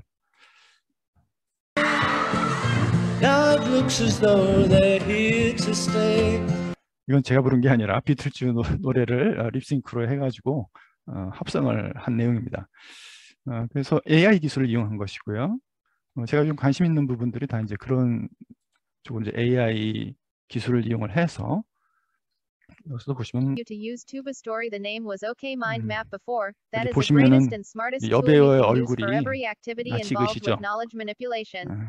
It is truth, really. 정말이에요. 마릴린 먼로와 오드리 헵번의 모양 얼굴을 합성을 해가지고 Thank you very 만든 much. It 내용이고요. was my new secretary, 저하고 이제 Audrey Munro. 대화식으로 만들었습니다. And actually, she can speak in 4 deep. 그래서 제 수업 강의 동영상을 만들 때도 이런 기술을 따로 뭐 상용 패키지를 사지 않더라도 구성할 수 있는 것이 요즘 추세인 것 같습니다. 그리고 여기 링크를 들어가시면 제 유튜브 들어가셔서 제가 이제 그동안 한 내용들을 유튜브에 다 올려놨는데요. 아까 이제 권 교수님이 아카이브처럼 쓰신다는 말이 저도 공감이 되는 게 이렇게 뭐 저는 한 10년 넘게 이렇게 자료를 다 올려놔가지고 보면 제 주제가 이제 주로 제가 가르치는 과목들에 대한 애니메이션 뭐 그런 것들. 근데 주로 오픈 소스를 다 활용합니다. 그 내용 일부 보면은 제가 개발한 OK 마인드맵이라든지 또는 무들, 아까 말씀하신 LMS, 무들의 기능을 사용을 해가지고 또는 오픈 소스 LMS, 뭐 오픈 소스 메타버스를 갖다가 사용해가지고 수업을 진행하는 그런 내용들을 주로 주제로 하고 있습니다. 그래서 관심 있으신 분들은 이 내용을 한번 보셔도 좋으실 것 같고요. 뭐 블로그에 들어가시면 제가 블로그 그동안 블로깅 해놓은 내용들을 보실 수 있습니다. 제가 아까 보여드렸던 그 스냅 카메라를 이용해서 화면 바꾸는 것들은 제가 이제 책 소개라고 써놓은 곳에 보면은 인터넷에서 책을 구매해서 여러분들도 무료로 이렇게 활용할 수 있는 것 기술들이 언급되어 있습니다. 제가 오늘 말씀드리고자 하는 내용들은 몇 가지 키워드로 이렇게 구성이 되어 있는데요. 4차 산업혁명이란 말이 많이 나오고 또 20세기 교육 역량에 중요한 게 무엇이냐 그런 얘기가 항상 화두가 되는 것 같습니다. 이번에 제가 준비하면서 또 다른 발제자분들께서 한 내용들을 보니까 대충 수렴하는 공통 꼭지가 있는 것 같습니다. 그래서 공통 꼭지가 지금 많은 부분이 지금 얘기하려는 그 개방 협력 공유 위키노믹스라는 내용하고도 많이 연결되는 것이 있고 그것이 결과적으로는 오픈 소스 소프트웨어 그다음에 오픈 서비스, 오픈 컨텐츠 그런 것들하고 다 연결이 되는 거거든요. 그래서 아마 그런 키워드를 정리하고자 하면은 제가 오늘 발제하고자 하는 내용들을 맥락을 같이 할 수 있지 않을까 이렇게 생각을 합니다. 근데 저는 전공이 전기공학입니다. 그래서 아마 기술자의 영역에서 근데 오늘은 머저리티가 기술 영역의 분야인 것 같습니다. 박 교수님도 공학 백그라운드이시고 그런 것 같으니까 하여튼 말씀을 먼저 드릴 것은 이제 4차 산업혁명이라는 얘기가 주로 나오고 거기에 21세기 역량은 이제 4C가 여기 나와 있죠. 커뮤니케이션, 콜라보레이션, 크리에이티비티, 크리티컬 띵킹. 방송을 하시는 분이니까 커뮤니케이션 제일 먼저 놨습니다. 매스 커뮤니케이션은 아니라 일반적으로 우리가 소통을 하는 기술들에 대해서 얘기를 하지 않습니까? 그래서 인문학적인 걸 빼놓고는 아마 기술적인 걸 저는 언급을 하고 싶어요. 그래서 엊그저께 9시 뉴스를 봤더니 뉴스 화면에 밑에 여기 딱 뜨더라고요. 그래서 화면을 찍었습니다. 지금 9시 뉴스 하더라도 기술 제보를 카카오톡으로 받는구나. 그래서 기술적인 플랫폼이 진짜 많은 변화를 일으키고 있다. 그래서 기술이 사실 모든 그 사회, 문화, 정치적인 현상들을 다 바꾸기도 하고 또 그런 것들을 잘 이용해야지 21세기 학습자들이 갖춰야 할 역량을 제대로 갖추는 것이 아닌가 그런 생각을 좀 해보게 되었습니다. 협업도 마찬가지입니다. 협업도 뭐 인문학적이라든지 뭐 일반 뭐 자기 개발 형식으로 해서 뭐 상대방의 입장에서 생각하고 뭐 배려하고 뭐 그런 것들도 중요하지만 궁극적으로는 어떤 기술이 뒷받침될 때 아주 높은 효과를 거둘 수 있다고 생각을 합니다. 저는 이제 그런 것들이 저희 그 커리어에 있어서 계속 화두였었는데요. 제가 이제 마인드맵을 지금 보여드리고 있는데 이제 마인드맵의 기능 중에 이제 보면은 동시 협업이라고 그러는 기능을 한번 설명을 드리도록 하겠습니다. 지금 마인드맵 요 기능인데 제가 뭐 실습을 할 수 없어서 그냥 화면 설명 동영상을 보여드리도록 하겠습니다. 그래서 지금 제가 프리젠팅용으로 쓰고 있지만 이 마인드맵을 인터넷을 통해서 동시 협업으로 진행할 수 있습니다. 그래서 뭐 지금 샘, 수지, 텀, 뭐 그다음에 찰리 4명 또는 한 뭐 30명, 40명까지도 같이 협업을 해서 마인드맵을 이렇게 만들 수가 있죠. 이런 자료를 취합하는 과정을 이런 테크놀로지를 이용을 해가지고 동시 협업이 가능한 거죠. 그래서 이러한 콜라보레이션이 도구를 이용해서 아주 쉽고 빠르고 편리하게 진행될 수 있다는 것, 그런 것들이 큰 기술의 장점이라고 생각합니다. 그리고 여기에는 텍스트만 들어가는 것이 아니라 지금 보시면 아시듯이 이미지 같은 것들도 들어가고요. 그다음에 동영상도 인베딩이 가능하죠. 이게 하나의 교환이 될 수도 있고 PT가 될 수도 있고 그런 지식 전반적인 지식 도구로서 이제 활용이 가능하다고 생각을 합니다. 이렇게 만들어진 협업의 결과는 우리가 뭐 지식 변환 툴 역시 도구를 사용을 해서 지금 뭐 결국은 독일한 마인드맵에서의 얘기지만요. 동일한 내용을 가지고 마인드맵을 카드 형태로, 그 다음에 햇살 무늬 맵 형태로, 이렇게 구조도 형태로, 프로젝트형 형태로, 이렇게 또 패들릿 형태로 변환이 이제 곧바로 가능하도록 하는 기술들이 지원이 됩니다. 직사각형, 그다음에 PC본, 경영하시는 분들은 뭐 PC본 사용해 보신 경험이 있으리라 생각을 하는데요. 그래서 지식은 하나지만 그런 지식들을 갖다가 다른 걸로 쉽게 변화할 수 있는 지식 변환 도구로서도 사용할 수 있다는 거죠. 이런 것들을 다 각각 사람들이 다 매뉴얼로 처리를 해야 된다면 엄청난 양의 시간과 노력이 필요하겠죠. 근데 그런 도구들을 활용으로 인해서 이렇게 협업 같은 것들이 원활하고 신속하게 진행되고 그런 결과물들을 잘 활용할 수 있게 된다 하는 것이 큰 의미로 저한테는 다가옵니다. 크리에이티비티나 크리티컬 싱킹도 보면은 뭐 집단 지성이라든지 뭐 그런 것들을 운영함에 있어서 도구를 사용한다는 것이 매우 중요하다고 생각을 하고요. 이 보시면은 요거는 제가 다른 분 강의하는 걸 한번 캡처를 했어요. OECD의 DSECO 워킹 그룹인 것 같은데 거기 발표 자료를 한번 봤더니 결국 여기서도 이제 포시에 대한 얘기를 하고 있더라고요. 근데 여기서 이제 관심 있게 보실 것이 이러한 테크놀로지가 중요하다. 그래서 테크놀로지를 우리가 쓸 수 있는 역량도 매우 중요한 부분이다 하는 것들을 여기서 강조하고 있는 것을 확인할 수 있었습니다. 그럼 이런 기술들을 갖다가 우리가 이제 결국은 써야 되는데 이런 기술적인 것들과 또 하나의 중요한 트렌드라고 말씀드릴 수 있는 아까 위키노믹스. 이 위키노믹스는 여러분들이 링크를 따라가시면 제가 옛날에 읽은 책입니다. 2006년도에 나온 책이에요. 근데 여기서 이제 얘기한 거는 뭐냐면은 핵심 아이디어가 개방, 협업, 그 다음에 공유, 그 다음에 국제적인 활동의 시대가 온다라고 이렇게 얘기를 주장을 했어요. 근데 제가 이 책이 2006년이니까 거의 뭐 15년 전에 넘게 전에 나온 책인데 지금 그 이후에 나타난 사회 현상들을 보면은 그 예측이 맞아 떨어져 간다고 생각을 하거든요. 왜냐면은 트렌드가 지금 보면은 우리가 이러닝 쪽에서는 이러닝의 영역을 세 가지로 보통 얘기합니다. 솔루션, 그 다음에 콘텐츠, 서비스, 이렇게 세 가지를 이러닝 할 때 얘기를 하는데 이게 여기 보면은 위키노믹스의 트렌드가 모두 다 적용이 된 것 같아요. 그 첫 번째가 아까 얘기한 오픈소스 소프트웨어입니다. 아까 박창경 교수님께서 GitHub하고 얘기도 하고 파이썬도 얘기하시고 그다음에 오픈소스 어떤 그 텍스트 편집하는 방법에 대해서 말씀을 하셨지 않습니까? 근데 그런 것들이 리눅스로부터 시작을 해가지고 지금 존재하는 수천 가지의 오픈소스 코드가 발전을 하면서 일상에서 접할 수 있는 그런 것들이 됐다는 거죠. 그래서 여러분들한테 한번 제공하고 싶은 정보는 여기 오픈소스 소프트웨어 이 디렉토리가 이렇게 있습니다. 이것도 뭐 시간 관계상 다 일일이 제가 수렴을 할 수는 설명을 드릴 수는 없을 것 같고요. 오픈소스 디렉토리 한번 접근해서 한번 보겠습니다. 그러면은 지금 옛날에 제가 조사를 좀 해놓은 내용인데요. 오픈소스가 이제 너무 많이 사용돼 가지고 데스크탑에서 쓸 수 있는 오픈소스도 지금 보시면은 오픈 오피스라고 해서 MS 오피스 같은 것들을 대체해서 쓸 수 있는 오픈소스 솔루션이 있습니다. 그래서 여기 뭐 링크를 참고하시면은 오피스를 갖다가 근데 이 파일이 100% 호환이 되기 때문에 MS 오피스를 사용하지 않고도 불법 그 소프트웨어 복사를 하지 않으시고도 학교에서 쓸 수 있는 그런 방법이 있는 거죠. 그리고 여기 수없이 연결되어 있는 김프는 이제 포토샵, 그다음에 어도비 일러스트레이터 기능을 대체할 수 있는 잉크스케이프, 음성 편집을 할 수 있는 오데시티 이런 것들이 전부 다 오픈소스로 여러분들이 무료로 사용이 가능한 도구들입니다.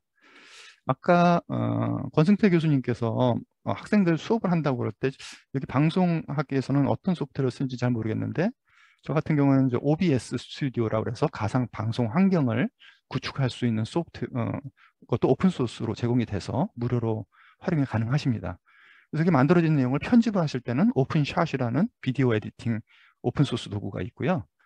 애니메이션에 관심이 있으시면 애니메이션 소프트웨어로는 만화 같은 것들을 만들 수 있는 오픈 툰스, 그 다음에 뭐 기타 애니메이션으로는 소지, 크리타, 펜슬 2D라고 그러는 링크를 통해서 들어가시면은 그러한 자료들을 다 액세스해서 활용하실 수가 있습니다. 수학으로는 아까 말씀하신 R 프로젝트 얘기가 나왔지 않습니까? 그래서 R 프로젝트 얘기가 제가 아까 강의를 들으면서 여기다 첨언을 해뒀는데요. 파이썬을 통해서 할 수도 있는 거고 R파이라고 그러나요? R파이. 사실 파이썬이 그런 채널을 다 제공을 하기 때문에 파이썬을 쓰면은 좀 더 범용으로 갈 수 있는 거고 뭐 통계만 하고 싶다 그러면 R 프로젝트를 쓰시면 되는 거겠죠. 제가 사용한 아까 그 오픈 그 AI 코드들이 전부 다 요즘은 다 파이썬으로 나옵니다. 그래서 구글의 콜앱을 이용을 해서 그 파이썬 소스 코드를 그대로 실행을 시키면은 제가 보여드린 것과 같은 그런 음악 연주하는 립싱크라든지 아니면은 화자 이미지만 가지고 그런 것들을 동영상을 만들어내는 그런 것들이 요즘 다 기술적으로 가능합니다. 그래서 확장을 생각을 한다면 파이썬을 배우는 것도 괜찮지 않을까. 왜냐면 저는 해마다 자바를 학생들을 가르치는데 이 자바를 빨리 커리큘럼에서 폐지하고 파이썬으로 좀 했으면 좋겠다는 생각을 합니다. 왜냐면 파이썬으로 하면은 그 반학기면 끝나요, 교육이. 왜냐면은 형선언이라든지 문법 구조, 형선언이 없고 문법 구조가 명료하고 간단해서 보통 언어 배우는 것의 반 정도 분량이면은 중요한 내용이 다 끝나고, 그래서 이런 것들을 빨리 또 AI도 따라가려고 그러면은 이런 파이썬 같은 것들이 대세인 것 같아서 전체적으로 파이썬을 좀 강조해야 되지 않나 그런 생각을 하곤 합니다. 그리고 뭐 솔루션에서도 오픈 소스 솔루션이 많죠. 그 중에서도 전 일부인 그 무드를 사용하고 있습니다. 무드는 아까 말씀드린 바와 같이 오픈 소스 솔루션 중에 하나고요. 그래서 솔루션으로는 뭐 다양한 것들을 활용하실 수가 있습니다. 무드는 저는 20년 동안 사용해서 무드를 사용해서 너무 다양한 일들을 할 수 있기 때문에 제가 책을 배재대 박종대 교수님하고 책을 낸 내용이 있는데 그 내용을 위키에다 이렇게 공유를 했습니다. 지금 올리고 있는 중인데 70번까지밖에 못 올렸습니다. 근데 여기 있는 내용들을 읽어보시면은 진짜 무소불위입니다. 못할 것이 없어요. 아까 이제 LMS가 중요하다고 말씀하시고 권 교수님께서 뭐 피드백이라든지 과제 평가 뭐 다양한 기능들을 잘 활용하면 좋다는 말씀을 주셨는데 무드는 진짜 상상할 수 있는 거의 모든 것이 가능하고요. 저 같은 경우는 피드백 주는 것조차도 좀 번거로워서 무드의 워크숍이라고 있는데 상호평가, 과제평가 모듈입니다. 그래서 그거 쓰면은 학생들이 평가를 서로 해요. 그래서 과제평가도 제가 안 하고 학생들이 평가한 내용을 나중에 이제 검토만 하면은, 그래서 시간이 뭐 과제평가하는 시간이 2~3시간이면 다 그냥 학생들끼리 한 다음에 저는 점수가 이상하게 서로 준 것들이 있는 것만 확인을 해가지고 다시 한번 봐주면은 그 내용도 끝납니다. 그리고 뭐 퀴즈 같은 것들도 제가 수업 시간에 진행할 때 보면은 이 무들 기능이 너무 막강해서 퀴즈도 한 15가지 종류 이상을 낼 수가 있는데 문항이 바꿔가면서 공식형 같은 경우에는 1 더하기 3은 얼마냐 하는 1과 3을 바꿔서 수시로 변하게 할 수 있습니다. 그러면 학생들이 서로 다른 시험 문제를 보게 되는 거죠. 그러면은 이렇게 모아놓고 무들 퀴즈로 컴퓨터실에서 시험을 봐도 큰 문제가 없습니다. 왜? 옆 사람하고 답이 다르니까. 그래서 그런 것들을 진행하기도 하고요. 또 시험을 볼 때, 그러니까 저는 뭐 여러 번 시험을 볼 수 있게 하거든요. 그러면 무들은 시험을 볼 때마다 이 학생이 몇 번을 응답을 하고 몇 번 응답할 때마다 무슨 답을 입력했는지를 트래킹할 수 있습니다. 그래서 항상 퀴즈를 풀었을 때 문제를 항상 해소할 수가 있고, 이거를 아까 말씀하신 것은 이제 플립 러닝이셨는데 저는 블렌디드 러닝으로 실시간 수업 중에도 이 무드를 활용을 합니다. 그러면은 학생들이 그 스마트폰 같은 걸로 무드를 실행을 하면서 내용들을 갖다 이렇게 시험 무드를 퀴즈를 보고 저는 이제 학생들의 진행 상태를 이렇게 체크하면서 모니터링 할 수 있는 그런 것들이 가능하죠. 오픈소스 메타버스도 있고요. 이건 넘어가겠습니다. 너무 내용이 많은 것 같아서. 콘텐츠도 보게 되면은 콘텐츠 쪽에서의 개방, 협력, 공유의 운동은 OCW 많이 들어보셨죠? OCW로 나타났습니다. 그래서 OCW가 계속 진화하고 거기는 소규모 리소스들, 자원들이 공개가 되기 시작하면서 OER이라는 이름으로 변형이 됐습니다. 이 링크를 타고 들어가시면은 세계적으로 제공되는 교육용 오픈소스 오픈 에듀케이셔널 리소스를 접근하실 수가 있어요. 그래서 이제 그 내용을 여러분들 필요에 따라서 이제 주로 이제 외국 자료들을 중심으로 지금 되어 있고요. 국내에서는 그 캐리스에 접속을 하시면은 거기에 이제 KOCW라든지 또는 OER 내용들이 그쪽에 가장 많이 제공되고 있는 걸 확인하실 수가 있습니다. 그리고 아까 말씀하신 박창경 교수님이 아이디어가 깃북 말씀하셨는데 제가 예전에 감동받았던 것은 외국에서는 오픈 텍스트북이라고 하는 운동이 있습니다. 텍스트북을 PDF로 무료로 만들어서 뿌려요. 왜냐하면 외국에는 텍스트북이 하나 살려고 그러면 기본으로 뭐 5, 6만 원, 뭐 10만 원, 저 외국 원서는 비싸잖아요. 그러니까 이게 한참 전서부터 오픈 텍스트북이라고 그래가지고 교수들이 이걸 만들어서 PDF로 그냥 뿌려버리는 그런 운동들을 하는 걸 보고 저런 거 있으면 좋겠다는 생각을 제가 한 적이 있었는데 뭐 그거하고도 맥락을 같이 하시는지 잘 모르겠습니다. 서비스 쪽에서는 요즘 많이 나오는 무크가 사실은 지금 모든 일반 강의들, 학교에서 있는 강의들을 서비스까지 합쳐가지고 공개를 한 거죠. 공개, 협업, 공유. 그런 패러다임이 서비스 쪽까지 확산된 것이 저는 무크라고 생각을 하고요.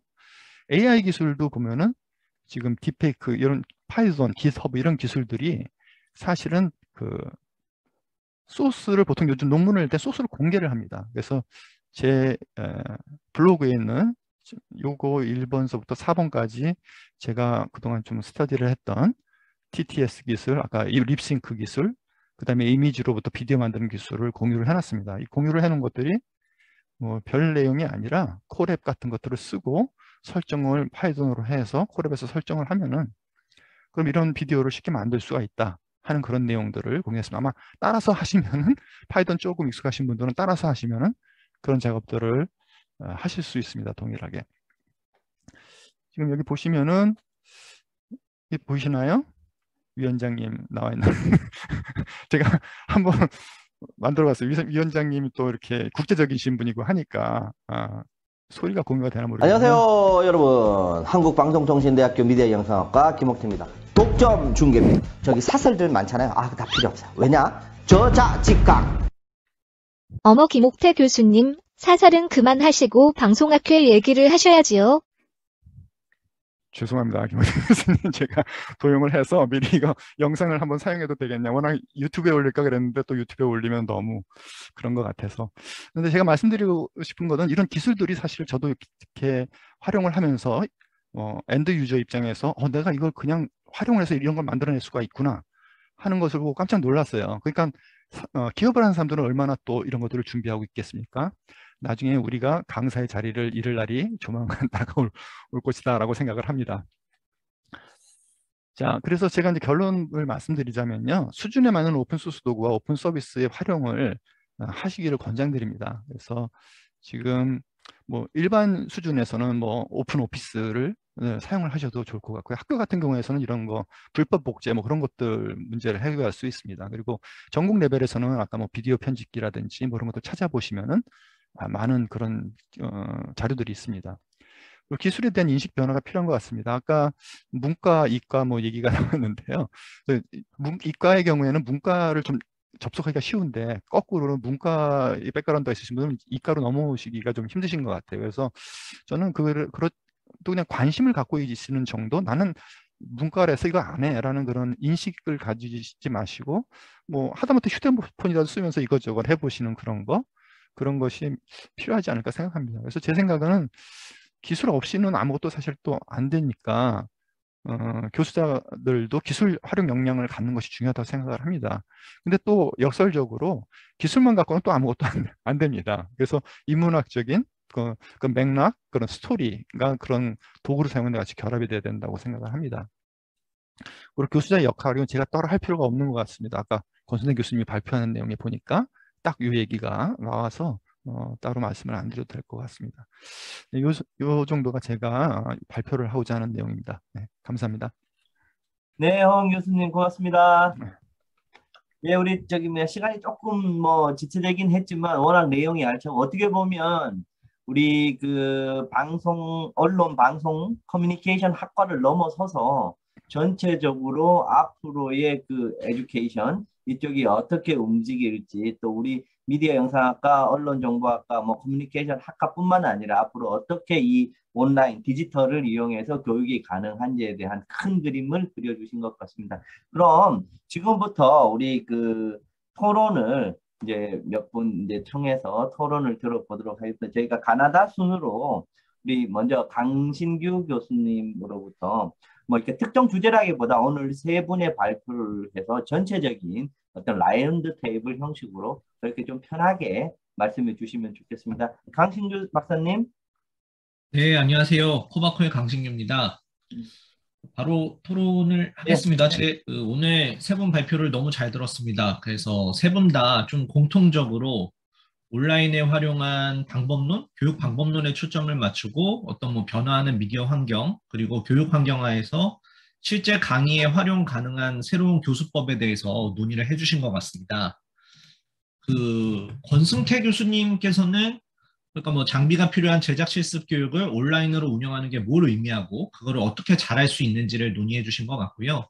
박창용 교수님께서는 데이터 기반으로 교육을 설계하는 방법, 그리고 오픈 사이언스로서 모듈형 커리큘럼을 구성하는 아이디어에 대해서 말씀해 주셨습니다. 그리고 허원 교수님께서는 개방형 에듀테크를 활용해서 교육하는 방법과 의미를 굉장히 재밌게 제시를 해주신 것 같아요. 그래서 그 현장에서 실제 교육을 하고 계신 분들께서 어떤 기존 연구 같은 것들에 자신의 경험과 실제 사례를 토대로 말씀들을 해주셔서 저도 이제 굉장히 많이 배웠습니다. 그리고 교육을 할 때 저는 그렇게까지 체계적이고 입체적으로 고민을 했나 반성도 좀 됐고요. 그래서 이제 저는 오늘 각 논의 내용에 대해서 어떤 평가, 질문 이런 것보다는 새 논의들을 토대로 해서 온라인으로 교육할 때 어떤 것들을 고민하면 좋을지 조금 정리를 해보고 몇몇 생각들을 보태는 식으로 이야기를 좀 해보려고 합니다. 첫 번째는 그 수업의 유형에 따라 교육 설계화 방식이 달라질 수 있겠다는 생각이 들었어요. 그래서 이제 여기에서 유형이라는 거를 나누는 기준이 합의되지도 않고 굉장히 다양하겠지만 오늘 논의된 내용들을 토대로 구분을 해보면 이론 실습, 그 다음에 온라인 오프라인, 녹화 실시간, 소통 비소통, 그 다음에 한 학기 수업 특강 이런 것들이 있을 것 같습니다. 모듈 얘기도 나왔으니까요. 그래서 오늘 이들 각각에 대해서 골고루 논의가 된 것 같은데 근데 이제 그런 생각은 들어요. 전반적으로 대학에서 한 학기를 주된 호흡으로 삼아서 이루어지는 수업과 평가가 주가 됐다고 할 수 있을 것 같습니다. 그래서 개인적으로는 대학 바깥에서 이루어지고 있는 실험적 시도들에도 조금 주목을 해보면 어떨까 하는 생각이 들었어요. 그러니까 이제 하나 추가할 유형이라는 게 대학 강의냐 대중 강좌냐인 거죠. 그러니까 이게 대학에서의 수업과 좀 만날 수 없는 부분도 틀림없이 있을 텐데 온라인 교육 방법론이라고 하는 것에 하나의 차원을 더할 수도 있을 것 같고 대학 수업에서 참고할 부분을 참고하는 것도 가능할 것 같습니다. 그래서 이제 그런 대학 바깥의 실험적인 시도 같은 것들을 좀 참고해 보면은 가상세계 안에서 이벤트를 하면서 수업을 하기도 하고 한 번에 여러 화상의 플랫폼을 이용하기도 하고 플랫폼을 개조해서 활용하기도 하고 또 굉장히 다양한 자료들을 활용하기도 하고 이러는 것 같습니다. 그리고 이제 중요한 거는 대중강좌의 학습자는 대학교에 있는 학습자에 비해서 좀 특성을 예측하기도 어렵고 오늘 학습자 이야기가 아주 많이 나오진 않았지만 관심사도 좀 삐뚤삐뚤한 것 같아요. 그래서 오늘 상대적으로 조금 덜 논의된 학습자에 대한 고민도 좀 더 많이 할 수 있지 않을까라는 생각이 들었고 또 그런 게 최근에 이제 저희 학회원들 중에서도 대학 바깥에서 교육을 하고 계신 분들도 꽤 되실 거고 앞으로 계속 늘지 않을까 싶어서 그런 생각을 좀 해봤습니다. 그리고 두 번째는 수업 프로세스에 따라서도 좀 각각 다른 교육 설계화 방식을 고민해 볼 수 있을 것 같아요. 그래서 특히 권승태 교수님께서 가장 효과적인 수업 형태로서 플립러닝이 갖는 의의에 대해서도 이제 말씀을 해주셨는데 이제 그런 거잖아요. 듣는 것과 제한적으로 말하는 수준을 넘어서 직접 참여하고 더 많이 말하고 행동까지 하는 교육이 어쩌면 온라인 교육이라는 거에 접목함으로써 얻을 수 있는 가장 큰 효과가 아닐까 싶습니다. 그리고 이제 확실히 오늘 말씀들을 들으니까 온라인 수업의 효과를 높이려면 오프라인 수업만 할 때보다 더 많은 수고를 해야 되는 것 같아요. 그래서 세 분 발표자들께서 공통적으로 뭔가 강의를 하기 위해서 자료를 찾고 정리하고 만드는 과정들 이런 것들에 대해서 말씀을 주셨는데 어떻게 보면 그런 과정들이 더 많이 체계적으로 추가될수록 높은 효과를 얻을 수 있지 않을까라는 생각이 들었습니다. 그리고 이제 세 번째로는 그 밖에 이제 온라인 수업을 통해서만 가능하거나 온라인 수업을 통해서 좀 더 유연하게 할 수 있는 것들에 대해서도 논의를 해볼 수 있을 것 같은데요. 뭐 아까 잠깐 말씀드렸던 가상 공간에서 만나는 실험적인 수업이라든지 아니면은 박창경 교수님께서 말씀 주신 것처럼 데이터들을 다양하게 가져오는 거, 호원 교수님이 제시해 주신 것처럼 개방형 테크툴을 활용해서 교육에 뭔가 새로움을 주고 학습자들의 참여도를 높이는 것, 뭐 그 밖에도 교수자가 여럿인 수업이라든지 뭐 수강생 간의 적극적인 상호작용이 일어나는 수업 같이 좀 여러 가지를 떠올려 볼 수 있을 것 같은데요. 거기에 이제 그런 생각도 들었습니다. 영상을 통해서 수업만 하는 게 아니라 학습자들이 영상으로 문제를 해결하거나 과제를 제출할 수 있도록 하는 것도 필요하겠다. 그러니까 꼭 제작 수업이 아니라고 해도 말이죠. 그러니까 비디오 에세이라는 거를 제출하도록 하는 거죠. 그러니까 이제 뭐 그렇게 하면 학습자로 하여금 이제 뭔가 스스로 자기 의견을 말하는 시민 되기를 실천하게 하는 효과도 있을 것 같고요. 그러니까 뭐 저는 개인적으로 뭔가 최근에 학습자들이 전반적으로 기기 활용은 뛰어나다고 하더라도 뭔가 문해력은 떨어진다고 생각을 합니다. 그래서 뭐 문장을 읽는 능력, 이미지를 상상하는 능력, 소리를 뭔가 음미하는 능력, 구조를 짜는 논리력, 그다음에 뭐 타인과 소통하면서 자기 의견을 거기에 껴넣을 수 있는 어떤 능력들 이런 것들을 향상하는 데 틀림없이 도움이 되지 않을까라고 생각을 하는데요. 그러니까 이제 온라인으로 교육을 한다고 했을 때 가장 중요한 거는 전보다 학습자들을 좀 더 참여 가능하게 하고 온라인에서도 자유자재로 읽고 듣고 보고 표현하고 공유할 수 있는 수강생을 만드는 일이 아닐까 싶습니다. 그리고 이제 마지막으로 오늘 논의된 내용들을 우리 그 방송학회가 앞으로 어떻게 쓸 것인가에 대해서도 좀 고민을 해볼 필요가 있을 것 같은데요. 그러니까 이제 뭐 오늘 발표된 사례들이나 그다음에 토론을 통해서 논의되고 논의할 그런 내용들을 모아서 일종의 미디어학에서의 온라인 강의 매뉴얼 혹은 가이드 혹은 사례들 이런 식으로 묶어보면 새로운 온라인 교육 방법론이 정리도 될 것 같고 실제 교육에서도 좀 더 원활하게 활용이 될 수 있지 않을까 싶습니다. 그리고 프랙티컬한 강의법 매뉴얼도 좋지만 물론 교육공학상의 철학이나 교육 목표나 이런 것들에 대해서도 오늘 다양하게 말씀들을 해주셨는데 뭔가 권승태 교수님이 아까 그런 말씀도 하셨잖아요. 교육 환경이 변하고 새로운 세대들이 등장했다. 근데 그로 인해서 궁극적으로 교육 패러다임 자체가 어떻게 바뀌었는지도 살펴볼 필요는 있겠다 싶습니다. 그리고 학교나 여러 교육기관들의 어떤 교육 시스템 개정 방향 정도까지도 좀 마지막에 제시를 할 수 있으면은 좋겠다는 생각도 했습니다. 그러니까 이제 좀 앞선 논의들을 정리하면 디지털 시대 교육 전반의 패러다임 전환에 대한 어떤 종합적인 대처 방안과 새로운 교육 방안 이런 것들을 제시하는 거라고도 할 수 있을 것 같습니다. 저는 여기까지 말씀드린 걸로 하겠습니다. 감사합니다. 네, 강신규 박사님 고맙습니다. 예, 바로 이어서 그 동덕여대 최미든 교수님 토론해 주시기 바랍니다. 네, 안녕하세요. 최미든입니다. 발제 맡아주신 세 분 교수님들께서 이제 제가 직접 배워서 교육에 적용할 수 있는 그런 실질적인 고견을 발제에 다 담아주셔서 감사드립니다. 저는 특히 권승태 교수님께서 동영상 수업을 할 때 편집 소프트웨어 실습 수업이 특별히 효과적이었다 이런 이야기를 해주신 거에 대해서 굉장히 공감을 했는데요. 말씀해 주신 것처럼 실습 수업을 할 때 교실에서 교수자가 어떤 실습 시연을 하면 멀리 앉은 학습자들은 화면이 잘 보이지 않아서 못 쫓아오고 또 진도도 못 따라오고 또 집중력도 떨어지는 문제들이 발생을 했었습니다. 그리고 학생들을 진도를 못 따라오고 있는 학생들을 일일이 교수자가 찾아가서 오프라인 공간에서 살펴보는 것도 시간상 좀 어려움이 있었는데요. 제가 작년 2학기에 통계 프로그램을 이제 가르치는 수업을 할 때 온라인으로 진행을 하면서 어쩌면 기존 오프라인 수업 때보다 효율성이 더 높아졌다는 느낌을 많이 받았습니다. 그 이유가 교수자가 공유한 교수자의 PC 화면을 모든 학생이 자신의 노트북에서 바로 앞에서 생동감 있게 보게 되니까 공부하면 집중도가 더 높아졌다는 장점도 있고요. 또 잘 아시겠지만 통계 프로그램은 점 하나나 뭐 따옴표 하나, 문자 하나만 잘못 입력하면 결과값이 도출이 되지 않는 경우가 굉장히 많은데요. 근데 학생들이 직접 실행해 볼 때 이런 문제가 굉장히 빈번하게 발생을 하더라고요. 근데 오프라인 수업에서는 제가 모든 학생들의 화면을 돌아다니면서 다 볼 수가 없었습니다만 줌에서 수업을 진행을 할 때는 문제가 발생한 학생이 바로 그 학생의 문제 화면을 공유를 해줍니다. 그럼 그 화면을 보고 있는 다른 학생들도 같은 고민을 할 수 있고 같이 해결법을 찾을 수도 있고요.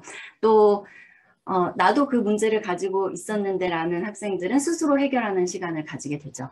그래서 자연스럽게 학습자들의 질문이 유형화가 되더라고요. 그래서 중복된 문제들이나 뭐 동일한 오류가 학생들 스스로 해결을 하면서 시간이 훨씬 단축될 수 있었다는 강점들이 있었습니다.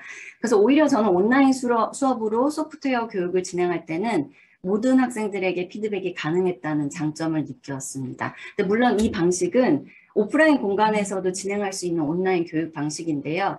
작년 2학기 때 딱 4주 동안 코로나가 잠시 주춤해서 PCC라서 다시 진행을 하게 되었습니다. 근데 그때도 재밌는 게 모두가 다 줌에 접속해서 수업을 진행했습니다. 한 공간에 모였지만 뭐 역시 멀리 앉은 사람들이 잘 안 보이니까 줌을 통해서 바로 앞에서 본다는 강점도 있었고요.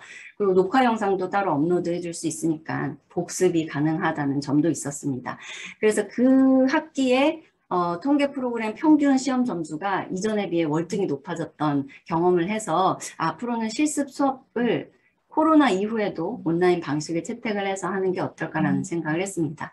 그리고 온라인 교육에서 문제점들을 생각해 보면 반복적으로 나오는 이야기가 소통의 어려움인데요. 뭐 동영상 수업은 마찬가지고 동영상 수업도 그렇고 줌 수업도 소통의 어려움이 있습니다. 그래서 교수자와 학습자 간 소통도 어렵고요. 학습자와 학습자 간의 소통도 오프라인에 비해서 어려운 게 사실입니다. 그럼 왜 어려울까에 대해서 좀 생각해 볼 필요가 있는 것 같은데요. 우리가 보통 일반적으로 소통할 때 언어뿐만이 아니라 표정이나 몸짓을 많이 활용하죠. 그래서 비언어적 커뮤니케이션이 확연하게 줄어드는 게 문제였습니다. 그래서 비언어적 소통이 왜 중요하냐를 말씀드리면 우리가 보통 주고받는 정보의 최대 90% 이상이 비언어적 커뮤니케이션으로 전달이 된다고 하더라고요. 나머지 10에서 30%가 언어적인 커뮤니케이션으로 전달이 되고요. 뭐 그 논문의 한정된 이야기이긴 하지만 그 정도로 비언어 커뮤니케이션이 정보를 주고받는 데 중요하다는 말씀을 드리려고 제가 예로 들었습니다. 근데 온라인 환경에서는 의도적이든 의도치 않든 어쨌든 비언어 커뮤니케이션이 감소하게 되는 문제가 발생을 합니다. 그래서 제가 오프라인 강의실에서 수업 중간에 뭐 질문을 하거나 저와 소통할 학습자를 선택할 때 학생들의 미세한 표정을 보거든요. 그리고 눈빛을 포착해 가면서 대화 상대를 선택하고 또 소통을 자연스럽게 시작을 할 수 있는데 녹화 영상은 이 부분이 아예 불가능하고 실시간 화상 수업도 너무 어렵습니다. 그래서 이러한 어려움을 보완할 수 있는 기능을 찾아가는 게 바로 온라인 교육 발전을 위해서 우리가 앞으로 할 과제라는 생각이 들었는데요. 물론 지금도 기능은 있습니다. 그 줌에서도 손들기 기능이나 학생들이 자신의 표정을 이모티콘으로 보여줄 수가 있는데 문제는 그 기능을 활용하는 학생들이 많지 않다는 거죠. 그래서 비언어적 커뮤니케이션을 증대시킬 수 있는 방법과 기능을 찾는 게 우리의 이제 목표가 되어야 한다는 생각이 들었습니다. 그리고 학습자와 학습자 간 소통도 어려운데요.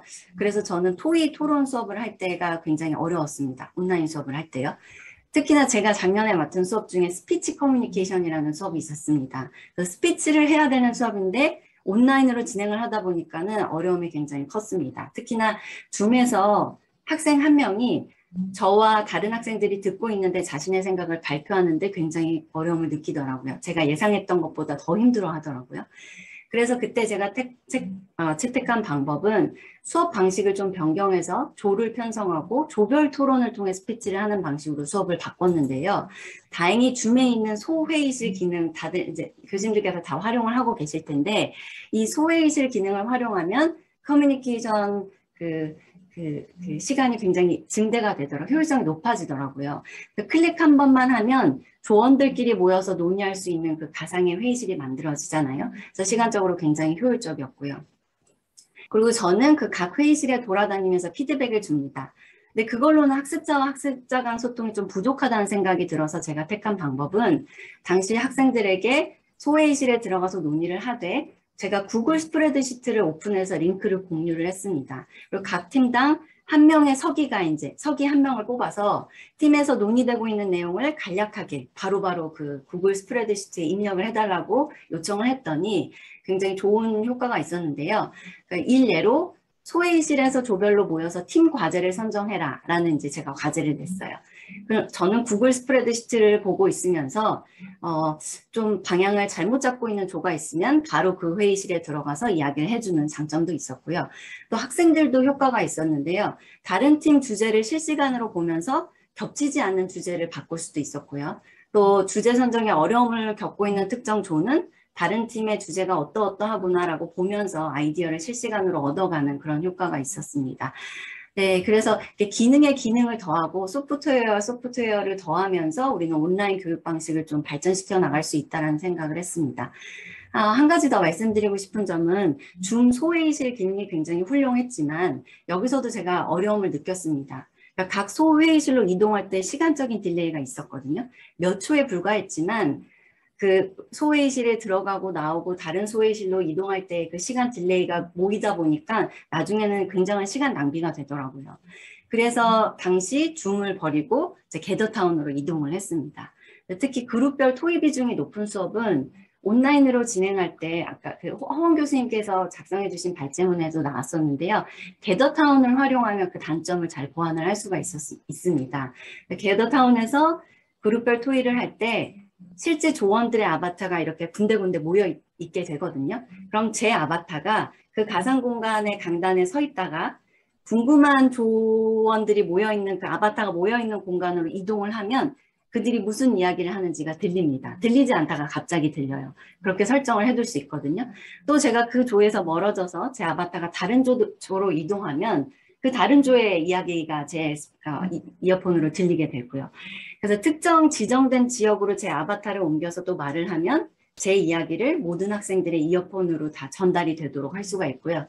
그러니까 기능 설정만 잘 해두면 그룹 강의, 그러니까 토의 비중이 높은 수업은 게더타운을 비롯한 여러 메타버스 플랫폼에서 굉장히 효율적으로 진행을 할 수 있었습니다. 오늘 발제를 들으면서 제가 느낀 점은 온라인 교육을 잘 하려면 툴 활용법을 진짜 공부를 열심히 해야겠다는 생각을 했습니다. 그래서 오늘 소개해 주신 소프트웨어나 툴 오픈소스들을 공부를 좀 하면서 코로나가 끝난 이후에도 온라인 교육 방식으로 하기에 더 효율적인 수업 내용이 있다면 그 툴을 활용을 해서 수업을 발전시켜 나가야겠다라는 생각을 했습니다. 네, 이상입니다. 네, 최민정 선생님 감사합니다. 네, 최민정 선생님 본인의 경험 중심으로 이렇게 좋은 말씀 주셨습니다. 네, 바로 이어서 성균관대 강혜원 선생님. 네, 안녕하세요. 저 성균관대 기업가정신과 혁신센터 연구원으로 있는 강혜원입니다. 네, 오늘 세미나 구성에서 각 발표가 초점이 조금씩 달랐는데 대학 교육의 변화를 되게 복합적으로 잘 다루어주신 것 같아서 굉장히 알찬 시간이었습니다. 그래서 오늘 발표해주신 순서대로 조금 제가 두서없이 질문을 조금 곁들인 소감을 말씀드리려고 합니다. 처음에 이제 권승태 교수님 발표가 사실 제가 하는 문화 콘텐츠 기획 수업이랑 가장 가까운 영역이라서 많이 공감이 됐는데요. 특히 인상 깊었던 게 이제 교육 환경이 온라인으로 변한다는 게 어떻게 보면 물리적 환경 변화가 가장 크게 느껴지긴 하는데 더 근본적으로 이제 평가 요소 자체가 변화해야 된다 이런 걸 짚어주신 부분이 되게 공감이 많이 갔습니다. 그래서 대학에서 뭐 PBL이나 플립 러닝을 많이 강조를 하고 있고 따라가고는 있지만 그런 것이 중요한 이유가 이제 학생들이 게임 문화 속에서 자라나 세대라는 것을 짚어주셔서 그렇게 해서 학생들한테도 좀 유의미한 변화겠구나라는 생각이 들었고요. 사실 제가 고민하는 부분이 저는 주로 트렌드를 많이 알려주는데 워낙 유튜브 같은 데서 트렌드를 더 많이 알려주는 사람이 많다 보니까 대학 강의가 어떻게 차별화될 수 있을까? 그런 것들이 고민이 많이 되는데 이제 교수님께서 일방적으로 지식을 전달하는 게 아니라 멘토 역할을 해야 된다. 그 부분을 강조를 해주셔서 저 부분은 내가 유튜브 콘텐츠와 다르게 1:1 피드백을 해줄 수 있는 것 해준다면 수업 만족도를 더 높일 수 있겠다. 이런 것도 또 공감을 했고요. 관련해서 간단한 질문이 있다면은 이제 그러니까 수업에서 어려운 것 중에 하나가 과거랑 아예 좋은 콘텐츠의 기준 자체가 변했다는 생각을 많이 합니다. 과거에는 뭐 영상미가 아름답고 완성도가 높은 것들이 좋은 콘텐츠고 그런 걸 잘 만들 수 있게 이제 기능적인 것을 향상시켜주는 게 중요했는데 요즘은 이제 영상들 자체도 유튜브 같은 데서 이제 상호작용 같은 게 시청자랑 강조되다 보니까 이제 교수님께서는 이제 수업에서 어떤 영상 같은 거를 레퍼런스로 주면서 학생들한테 너네가 이런 걸 만들었으면 좋겠다 이렇게 예시를 드시는지 그런 게 조금 궁금했고요.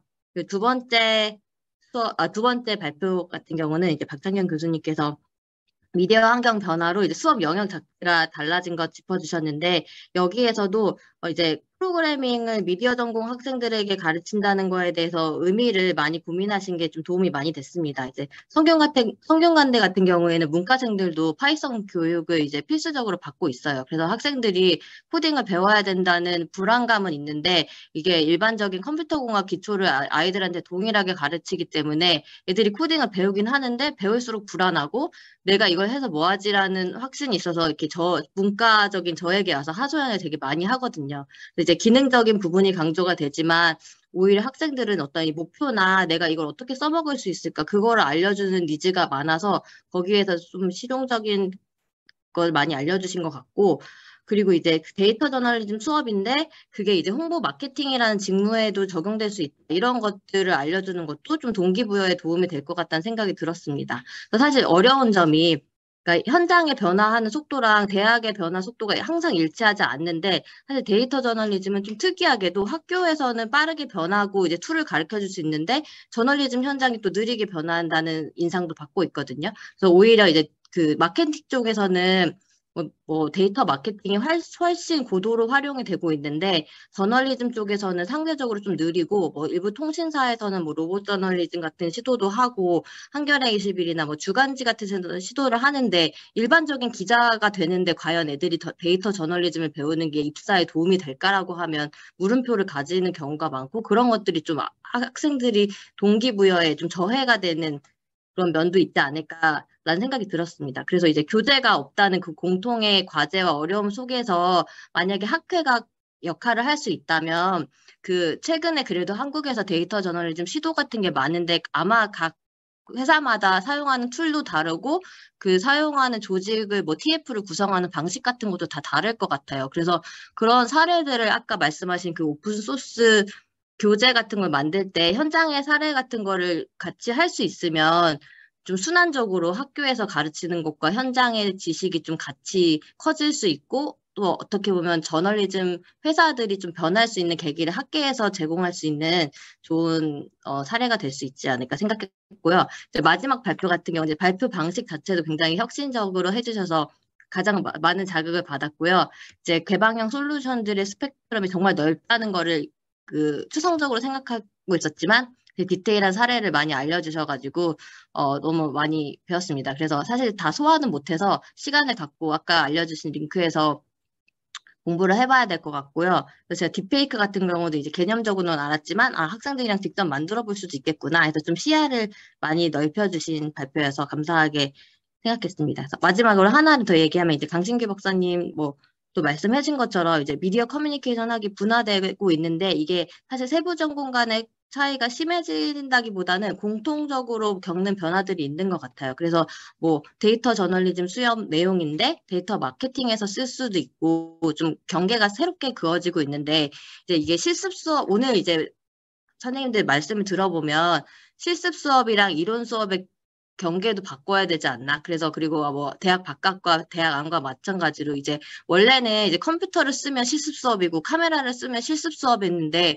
이렇게 오픈소스 툴도 많고 코딩을 안 해도 되는 툴도 많은데 과연 우리가 물리적으로 실습 기계가 있는 것만 실습 수업일까? 그런 것도 한번 이제 질문을 던져볼 만하지 않을까? 그래서 또 이제 학생들이랑 상호작용은 또 계속 요구하고 뭔가 수요자 중심의 교육에 대한 그런 요구도 많은데 이제 오늘 많은 질문 던져주신 것들을 잘 수렴하다 보면 저희 그 특위에서 굉장히 좀 필요한 질문들을 많이 던질 수 있게 되지 않을까 그렇게 생각을 하고 있습니다. 네, 여기까지입니다.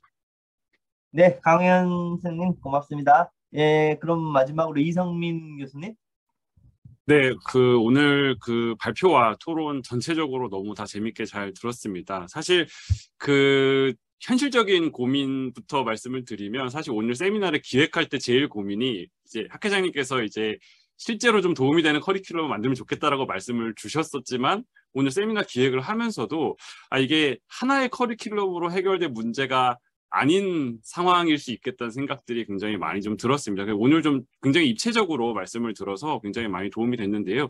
저는 오늘 제일 인상적이었던 게, 사실은 온라인에서 교육을 한다라는 게 저는 특히 오히려 이제 방송대에 있으면서 그냥 영상 강의 잘 만드는 법으로 생각하게 되는 경향이 좀 있었던 것 같아요. 근데 사실은 지난 2년간 코로나 환경 속에서 온라인 교육을 다채롭게 고민을 하시다 보니까 영상 강의 만드는 법을 넘어서서 온라인 디지털 도구들을 어떻게 교육에 더 입체적으로 활용할 건가의 문제로 이게 고민의 어떤 깊이가 더해졌구나, 이런 생각들이 많이 들었고요. 그래서 어떻게 보면 이게 그냥 하나의 커리큘럼을 예전에는, 그러니까 저희가 학회가 하던 역할이 교과서 같이 만들기 요 정도였던 것 같거든요. 근데 사실은 우리가 각자 한 공부의 고민과 교육의 고민들을 좀 더 입체적으로 공유할 수 있는 자리가, 사실 오늘 같은 자리가 거의 모든 집행부에서 굉장히 자주 더 깊게 많이 이루어져야 되는 것 아닌가, 이런 생각들이 많이 하게 되는 날이었고요. 그래서 사실 오늘의 결과를 정리하는 게 앞으로의 그러한 학회 역할, 그리고 우리가 협업할 수 있는 방법들에 대한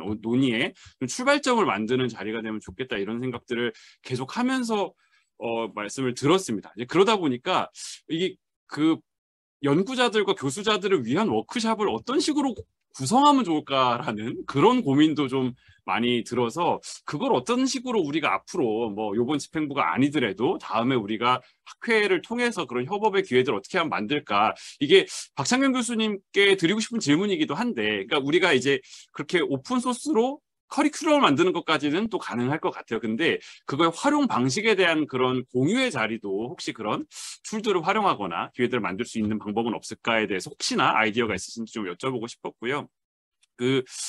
권승태 교수님 발표를 들으면서 플립러닝의 활용 요거에 저도 굉장히 인상적이었는데요. 근데 현실적으로 학생들이 강의를 이게 제가 학생에 대한 믿음이 아직 없나 봐요. 그래서 학생들이 영상을 잘 듣고 오게 하는 방법이 혹시 있을까?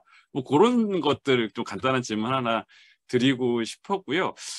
허원 교수님께 좀 궁금했던 게, 그러니까 사실 저희가 이렇게 다양한 툴들을 배워야 되겠다는 생각들을 하지만, 실제 대학에서 그게 요구되지 않으면, 혹은 대학에서 제공한 서비스와 충돌할 때 우리가 이걸 내가 굳이 이렇게 해야 되나라는 고민들이 드는데, 혹시 지금 굉장히 다양한 수단들을 많이 활용해 보셨으니까 그런 제도 속에서 이런 툴들을 어떻게 적용할 수 있을지에 대해서 혹시 좀 아이디어가 있으시면 공유해 주셔도 좋을 것 같습니다. 네, 저는 이 정도 말씀드리겠습니다.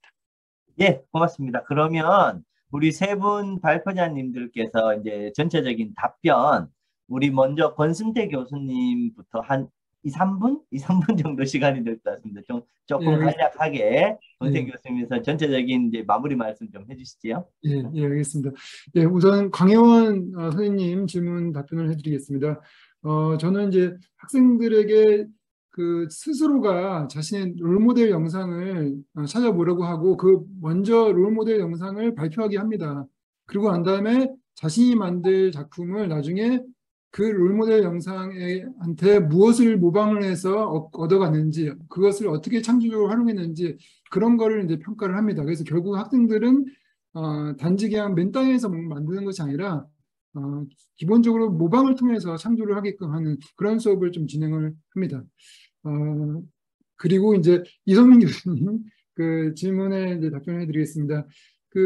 플립러닝 할 때 이제 학생들이 동영상을 잘 안 보는 경우가 있겠죠. 그래서 그걸 이제 막게 하기 위해서 제가 수업을 할 때 오늘 하는 것처럼 키워드 중심으로 수업을 해요. 그래서 가능하면은 학생들이 필기를 하지 않으면은 그거를 이제 알 수 없게끔 그렇게 좀 불친절하게 그냥 말로만 강의를 많이 합니다. 그렇게 하면은 학생들이 그리고 과제를 어떻게 주냐면은 요약 과제를 줍니다. 그럼 요약까지 주면 학생들이 요약 잘해요. 요약하려면 열심히 들어야 되는 거니까. 그러고 난 다음에 또 하나의 과제를 뭐 주냐면은 질문 하나를 본인이 하고 그 수업에서 꼭 하나의 질문을 꼭 중요한 걸 질문하고 그거에 대해서 본인이 조사해서 답변을 하도록 하고 그 다음 실시간 수업에 그거를 발표하게 합니다. 네, 그리고 그 내용을 제가 추가적으로 또 설명을 하게 되면은 이제 학생들도 공부를 많이 하더라고요. 예, 이렇게 좀 답변 드리겠습니다. 예, 권선 선생님 고맙습니다. 그다음 이어서 박창경 교수님, 네, 예, 마무리 말씀해 주시죠.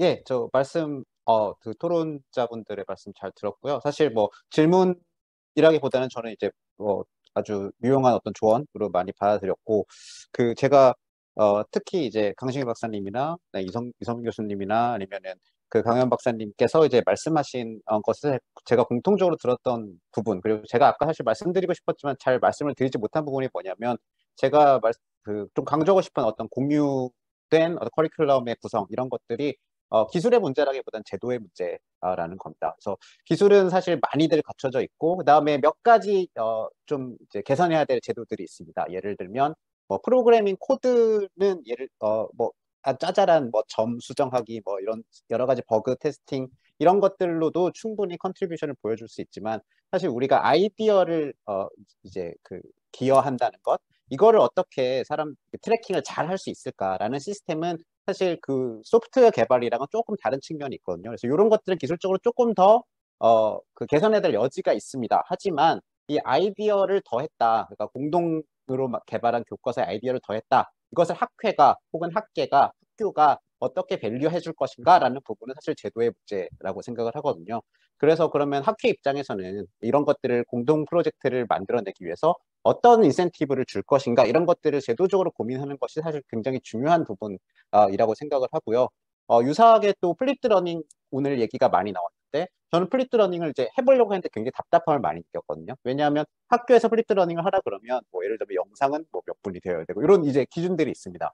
그래서 이런 새로운 방법론들을 만들어 보려고 하면은 사실 그 규정에 맞춰서 해야 되거든요. 그러면은 이런 것들 학교가 우리 이제 교수자들한테 혁신적인 교수 방법을 이제 요구를 할 때 꼭 그런 방식으로 이제 요구를 해야 하는가에 대해서도 역시 학계가 또 고민해 볼 수 있는 문제라고 생각을 합니다. 그래서 학회에서 테스크포스에서 이런 부분들을 같이 고민해 주시면 저는 너무 이제 재밌을 것 같다, 열심히 참여하고 싶다는 생각이 들고, 그래서 이제 이성민 교수님이 마지막에 말씀하신 이제 워크숍을 통한 공유 방식이나 방법을 어떻게 공유할 수 있을까에 대한 부분은 제가 되게 좋은 방법은 없습니다. 그래서 그거를 이제 제가 제안을 드리다기보다는 이거를 좀 같이 고민을 해주시면 그러면은 저도 좀 열심히 참여를 해보고 싶다라는 말씀으로 이제 가름을 하겠습니다. 감사합니다.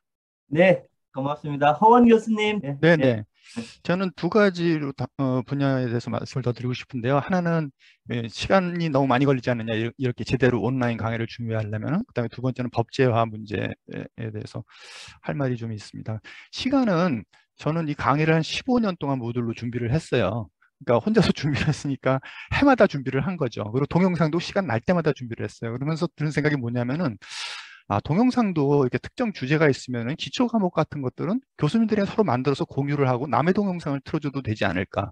그 다음에 무들이라든지 LMS에 보면 LMS에서 아주 고도의 퀴즈라든지 그러면 과제라든지 그런 것들을 구체화시켜 가지고 만들면은 하나의 액티비티들로 들어가거든요.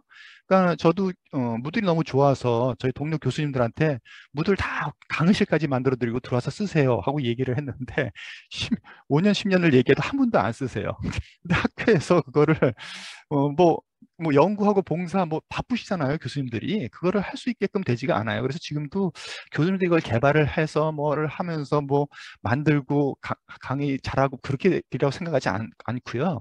제 생각은 그래요. 이렇게 뜻 있는 분들이 한 강의를 10분이 같이 하거나 아니면 협회, 학회에서 이렇게 만들어주거나 그러면 그거는 이제 활용이 되겠죠. 그래서 특정 강의를 다양한 매체라든지 아까 게더타운이라든지 가상 환경에서도 셋업도 다 만들어주는 거죠. 만들어줘서 교수는 거기 가가지고 진짜 아까 패실리테이터 역할, 그다음에 학생들에게 피드백 주고 그 모든 대부분의 것들은 LMS라든지 기술적인 것들을 해결할 수 있도록 설계를 다 해가지고 그것이 될 수 있도록 해서 손에 쥐어주고 입장만 하세요. 그러면 모든 게 다 해결됩니다. 그렇게 하지 않으면은 그분들이 힘들 거다, 확산은 힘들다 하는 얘기를 드리고 싶고요. 그다음에 두 번째 법제화는 제가 그 코로나 사태 이전에도 사실 블렌디드 러닝을 했어요. 그래서 3시간 강의를 2시간은 온라인으로 하고 1시간은 잘라서 무드로 온라인 강의를 했어요. 근데 그때는 그게 불법이었어요. 그러니까 나중에 제가 감사받거나 뭐 그러면은 징계를 먹을 수도 있었죠. 근데 지금은 그게 코로나 사태 이후에는 법제적으로는 그런 문제가 안 된대요. 그런데 여러 가지 이해할 수 없는 또 그런 요건들이 또 있죠. 아까 뭐 강의 동영상 시간 갖고도 사실 동영상 시간은 5분으로 만들건 더 짧으면 좋긴 하거든요. 짧을수록. 근데 그걸 갖다가 뭐 정책 수립 과정인지 전달 과정인지 왜곡이 돼가지고 자꾸만 이상한 방향으로 규제들을 자꾸만 교육부에서도 그러고 학교에서도 그러고 만들어내요. 그래서 그런 것들이 좀 어렵기는 한데 그나마 예전보다는 코로나 이후에는 온라인에 대한 법적 규제는 많이 좀 없어진 상태고요. 그런 것들을 좀 집단이 힘을 내서 만약 학회라든지 아니면 교수 집단이라든지 특정 전문 집단들이 피드백을 제대로 줄 수 있으면은 좀 반영이 좀 더 나은 방향으로 개선이 되지 않을까 그런 생각을 해왔습니다. 이상입니다. 예, 허원 교수님 고맙습니다. 저희가 오늘 이렇게 여러 가지 말씀들 많이 듣고 했는데 결국 보면 우리 마지막으로 우리 학회장님 말씀 들어보셔야 될 것 같아요.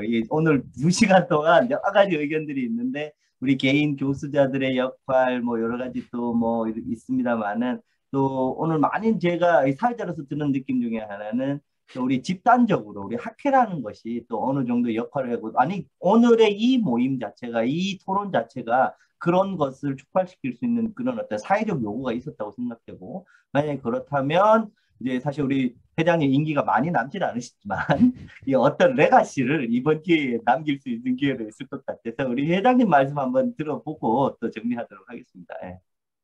예, 제가 모두 말씀드렸듯이 이 교수법에 대해서 다들 고민들을 많이 하는데 실제로 도움이 될 수 있는 이런 노하우들에 대한 접근이 쉽지 않더라고요. 그래서 이런 것들 지금 오늘 발제한 선생님들 뵈면은 굉장히 여러 가지를 이미 고민을 많이 하시고 실행을 잘 하고 있는 이런 케이스를 이제 접하게 되는데 이걸 학교 차원에서 좀 체계적으로 아까 매뉴얼 만드는 그런 의견도 나왔는데요. 매뉴얼식으로 좀 만들고 그리고 어떤 파일 같은 그런 템플릿이 나오면 그걸 직접 바로 강의에 활용할 수 있는 정도까지 정말 학회가 친절한 서비스를 해서 품이 많이 들어가면 이거 잘 쫓아오지 못할 가능성이 많으니까 최대한 품이 덜 들어가는 형태로 학교에서 좀 지원을 하는 거를